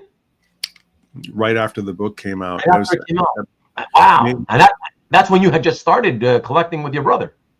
Yeah, I mean, after buying that stuff from Moy, the Sam Keith stuff and some of the Mavlian stuff, it wasn't until we went to San Diego in 2003 that I bought a lot more stuff, and it was mostly George Pratt and Ted McKeever. And then I came back from there, and I found M.O.D.O.K Comics, and this was on there.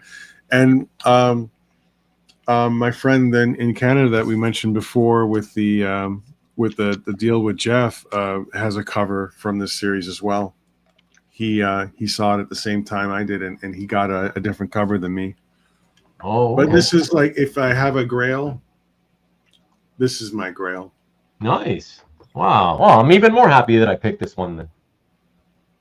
Yeah, that's fantastic. And by the way, I've always had a feeling this one might be really large. Is it, or just a little larger than average? It's odd, and I never asked George why. It's I'll say it's edge to edge art, and I don't know. I'll say it's very odd. I don't know, 15 by 21 and a half. It's something. Okay. No, 15 by 23, maybe something like that. It's actually much longer proportionately than you'd think. Okay. So you mean like it's a kind of an odder looking size than standard? Yeah. Like in terms of the width to length ratio? Exactly. It is. Yeah. It's longer than you would expect, and it is. I don't know. It does have an odd effect, and when you look at the subject matter and that sort of sea of red, and it's basically some lucid or dreamlike moment. It's very effective for that, especially by the time it's framed. Okay. And this one is in a frame, right? Oh yeah. This has been like at the center of my home or in my studio, and very, very close to wherever I am as often as possible. And okay. Stanley, if my brother wanted this, he would tell me why. And then when he told me why, he could have it. That's cool. I know that blows people's minds, or it sounds completely unreal, or what the hell are you talking about, and explain it more. And that's fine. Oh, not really. I think what it shows more than anything is that clearly, for anybody who doesn't know you well, clearly you have a great relationship with your brother. So that's I don't. No, I actually don't. No. Well, I mean, in terms of, I mean, like there's not like some. I'm not saying that you're necessarily all super close and you're constantly talking and calling each other, but I mean, when it comes down to it, you love your brother, he loves you, and whatever you do whatever. Honestly, I appreciate all of that. Is totally fair. I think honestly, my brother and I have a similar relationship to art. I think that might even override anything else, and we're family, so that means we could share that and demonstrate that. That's all it really is. It's not any more complicated than that. Okay. Yeah, that's fair enough, man. I've given away a lot of pieces of art. A lot. Wow, Kasra is a secret softie, secretly a softie. Which would mean that I'm a hard piece of shit, and so that the softy thing must be the secret part. Yeah. Nice. All right, two more to go, everybody. So we will get to this next, the second to last piece. Believe it or not, is another piece by an artist I guess most people don't know. Well, we already saw him earlier, but I just was really blown away. Again, I thought he was somebody else or whatever, but I was blown away by the technique and how good he is. I was like, wow, how come I don't see this stuff, his stuff more? But yeah, check this out. And this is the third and final M.O.D.O.K piece. Oh, so it's Wade Furlong's M.O.D.O.K. Yeah, right? Yeah.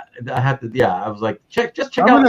I'm gonna bring these to OAX because no one has seen these in person, and a few people have seen it, but when they see it, their mouth is on the ground. Oh no, yeah, because I can already tell just from the scan. Like, this is why I wanted to show it, because I was like, whoa, the technique is just mind blowing. Like, I can imagine how amazing it must look to see it up close, with the naked eye. So check it out, everybody. Yeah, that's just and it's a series, right? It's a series. So it's a series. Yeah, it's a series of 4. They're 11 by 14 inches. And to give you an idea, like at the upper right, that upper right area where you just see like the strands of hair. Yeah. Yeah, people don't. Okay, first off, the one thing that Wade does is he exaggerates. He was a caricaturist. He used to go to like street festivals and and so his sense of exaggeration is insane. And then he's classically trained artist. I mean, he would talk to me at length about human anatomy and the different layers, from the skin to the vein to the musculature to the tendons and the connective tissue to the bones. He is incredibly well versed. So he was able to create an unbelievably, almost impossibly exaggerated anatomy, but have it be internally consistent. That's the way I used to describe it, so that it worked. Yeah. And then he wed that with technique. So I pointed out the hairs at the top right. Now, imagine he used to draw with a ballpoint Bic pen. So, guys, just imagine a disposable 12-cent pen. And you know how when you write with it, it collects a little bit of like fiber from the paper at the end. And sometimes you have to wipe off the end of a Bic pen. Yeah. Yes. Yeah. So he used to draw, and he would lift the pen exactly what he wanted, how he wanted. So even with the cheap 12-cent pen, he would get a gradient of ink deposited, light and dark, tonal variation. And then he used to let the paper pulp slightly collect on the end of the pen and would use that as a tool as well. Wow. That's crazy. It did. I mean, like what? So it's kind of like when you've got this and you're drawing, and of course, then all the paper, fibers ball up at the bottom, and I'm always just kind of like, oh, now it's like screwing up my writing. So I just take my other 2 fingers and there, it's wiped, and now I'm good again. Right. But when he would draw, he would lift. Right. And so he could get the tonal changes at the end of the line. But when he used the actual tip being obfuscated, covered a bit with the fiber, as well as the fibers themselves having a bit of deposit of ink on them, he would use both of those. Wow. He stayed at my house for 4 months drawing on my back porch, and we would just basically chain smoke, talk, and draw and talk art for 4 months, right? Yeah. It was insane to watch. He used to slip a M.O.D.O.K drawing underneath my my bedroom door because he'd be up all night just drawing, just as like a little bit of a wake up to M.O.D.O.K, little happy bullshit thing. But The guy was incredible. He was amazing. incredible. Can I ask if you're willing to reveal? I don't know. How what he passed away from? He took his own life. Oh no. Oh, sorry to hear that. Wow. Wade went back home and took on some jobs and kept drawing at home, and he ended up becoming a nurse. Wow. And, that's cool. Was doing okay, and then the first few years, the pandemic and what he saw. And this is such a gross oversimplification, but I think when I say that about somebody, I should give a little bit of context. He saw some very horrendous things as a nurse during the pandemic. And I know maybe you've talked to Jeff a little bit about this, and it affected him very deeply. Wow. Wow. Yeah, it's not, now that you mentioned it's tied into COVID, not the first time I've heard some medical professionals took their own lives after a while of being, with all the things they have to see and experience. So I was really sorry to hear about that. Were you friends with him even outside of the years that the months that he had spent time with you at your house? Did you maintain like a friendship outside or before that or after that? Yeah. Oh yeah. Okay. I published Wade's only art book. Oh, cool. Wow. Yep. I'm really sorry to hear that, man. That's rough. Wow. Sorry to bring the mood down, everybody. I didn't mean to do that. But yeah, let's get to the next and final piece. Let me cue that up here. And this one, again, seen this gentleman's work tonight twice already. But yeah, one of my all-time faves, so I had to do it again. Here we go. Check it out. Yeah. This is one of those ones where you kind of have to show it, and it's not a published piece, it's not widely known, so it's like it's an excuse to bring up a really nice vintage painted Sienkiewicz. This was just luck. It's complete luck. It ended up, Scott Doombier's artist edition books with IDW. It did end up in there. Yeah, the funny thing is, Bill's been a friend for 20 years, and I've never asked him about this piece. Yeah, why? You mentioned that. You mentioned that in your description. Let me just come back to you for a second. So what I thought of immediately, especially since I saw the style and thankfully he dated it and it was 85, I immediately just it looked like it was something he intended to be one of the Moon Knight covers for that series that only lasted, I think, 6 issues. Because he did do at least 1 or 2 covers that got published for that series. And I'm just thinking, since that's the exact same time, I'm thinking it was probably intended for it. And then when he finished it, may have realized, oh shit.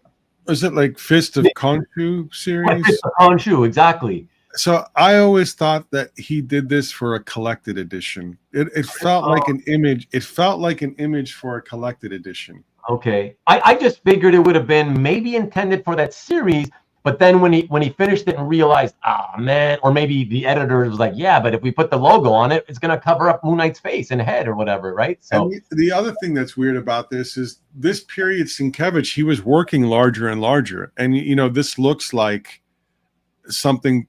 He did a lot of 20 by 30 and 30 by 40 inch paintings back then. And even the board that he did this on isn't something that I'm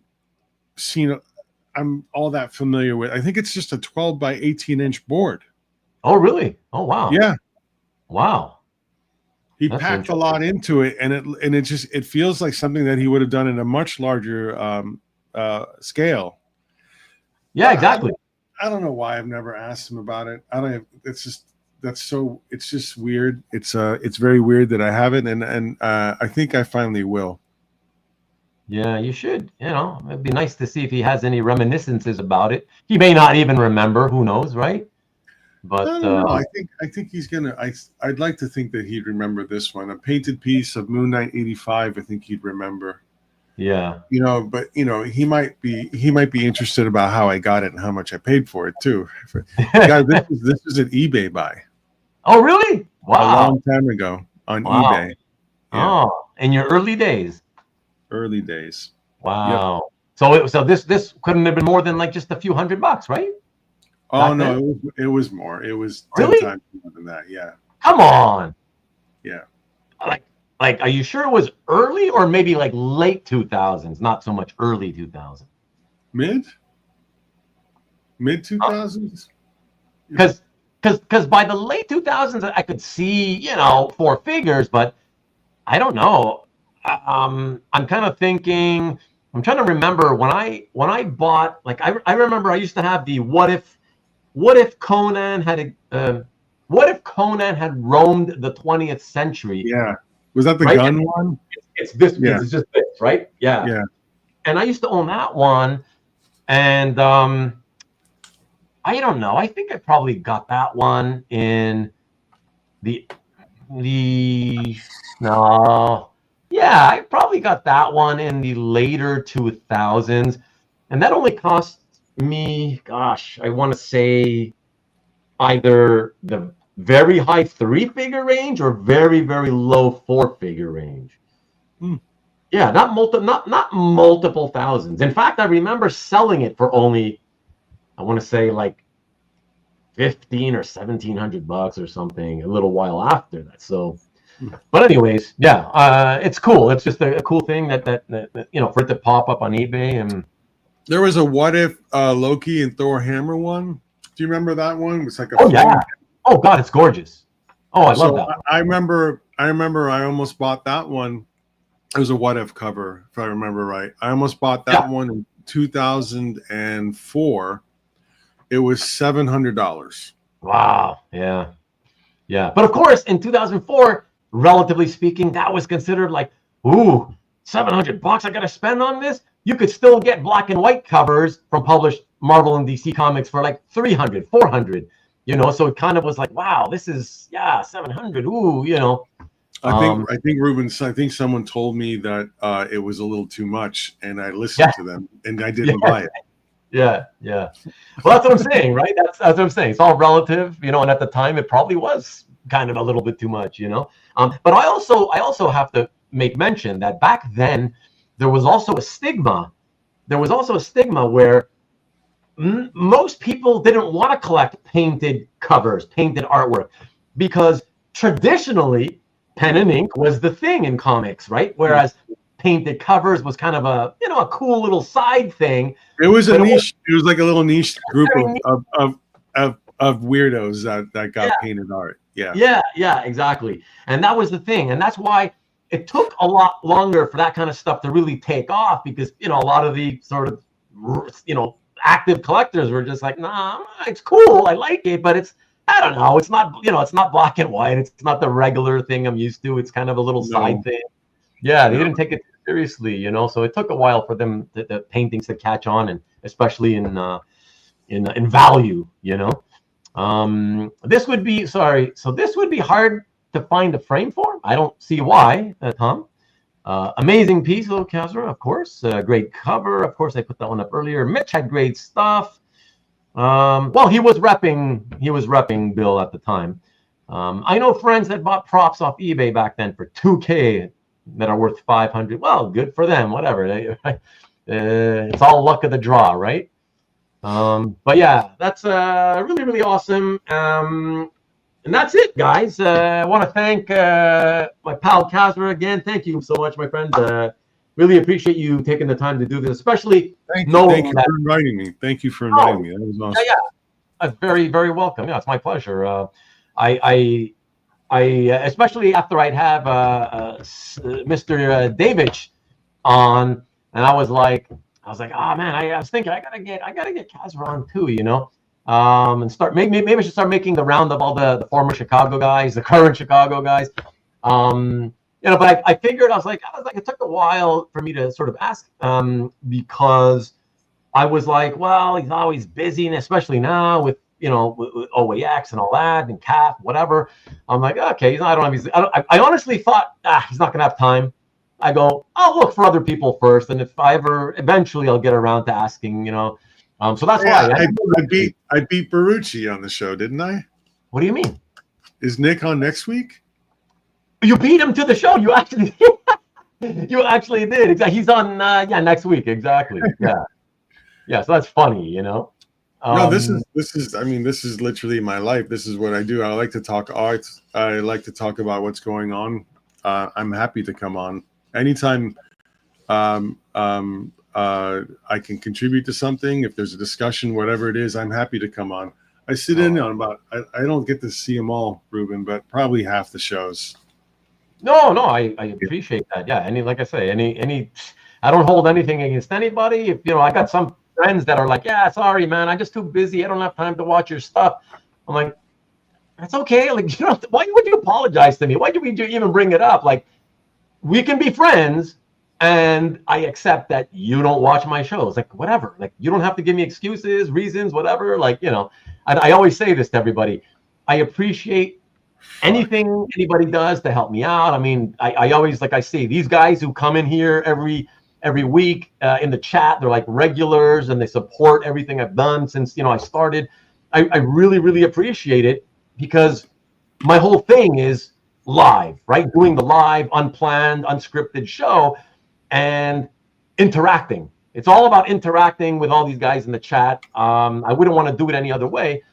And they show up week after week after week. And I really appreciate that. I can't thank them enough. This comment, sorry, Ruben, this terrifies me. Dan is going to do a portrait. I'm terrified. I'm genuine. But yeah, no, all I wanted to say was finish by saying thank you, Danny. Is that so I also am very thankful to everybody who accepts my offer to come on the show and hang out with me, because it lasts so long, especially the guys in the chat, they know how long it lasts, and they still keep showing up, so they're used to it, they know it, and they're cool with it. But I'm aware that the guests, they're aware of it, because if they're not aware of it, when I ask them, I tell them, but I know that it's still it's a commitment on a Sunday night too. Most people have to work the next day. If on the East Coast, especially if it finishes late, So I get it. So I'm just trying to say I'm very thankful to you, Kasra. I appreciate it. Stanley Bookcaster for Stanley. Should we talk about movies now? Should we go another couple hours? I saw that. I highlighted it before. Yeah, because we've done that in the past. We just went on, and 5 hours plus later. Yeah. Thank you, Carl. I appreciate it. Great show, great art, respectable duration. Thank you. Thanks for the show, Kasra. Even though Ruben mistakes things I'm saying, I don't know. I seem to understand you pretty well, and if I'm mistaken, it's because your English grammar is pretty horrible, Tom. What can I tell you? Yes, excellent discussion. Tom has fat fingers. Yeah. He's always making. And by the way, Tom, it's sell, S-E-L-L. I want to sell this. It's not I want to sail this, S-A-L-E. You always do that. But we're friends, right, Tom? Like, I can tell you that. Central Pennsylvania. For a round table. We will see, Stanley. We'll see. Have a great week yourself, Carl. Nicely done, guys. I appreciated all the combined knowledge you both have. I appreciate you, Lee, for coming in. Still hope that you would say yes and come and do one of these with me someday. So I'm still waiting for that patiently. Yes, from Marcus, Kasra should participate in a movie quiz. Well, yeah. All right. So thank you guys again. Don't forget, stick with me just for a minute. Will you, Kasra? Sure. Okay. Don't forget, guys, that next week, check out Nicky B on Friday. And also, yes, sir, Peter. Also, don't forget next week, cross your fingers for the duration of the week. Spell correction doesn't help. Cross your fingers for the rest of the week, please, so that we can have Nicky B show up on Sunday. Let's hope it finally happens. And in the meantime, I'm gonna oh, hold on. Wade Furlong, one of the pieces that he slipped under the door because he just stayed up all night drawing. Wow, that's so awesome. It's just very, very, very fortunate for those of you who might see it in person and see the series of 4 in person. Yeah. yeah, so as I was saying, guys, just don't forget to be back here after Nikki B show. Come back next Sunday. Hopefully he'll be here. We'll finally get it done. We'll celebrate the anniversary, the 20th anniversary of his time with Dynamite as a publisher. Are you doing art from Nick's collection? No, because I told him, this is just strictly a hangout episode where we just sort of talk to him about him, his 20 years of publishing. I want to do a show and tell for his collection. I told him that the other day, and he's like, yeah, well, let's first try to see if we can get this one to happen first. And yeah, exactly. That's just one thing at a time, which makes total sense. But yeah, I'll leave you guys. I'll leave you guys with this. And yeah, there we go. So thank you again, all. Stingray, thanks to you. Appreciate you. And yeah, the rest of you, have a great week. And we will see you next week. Peace and go blue.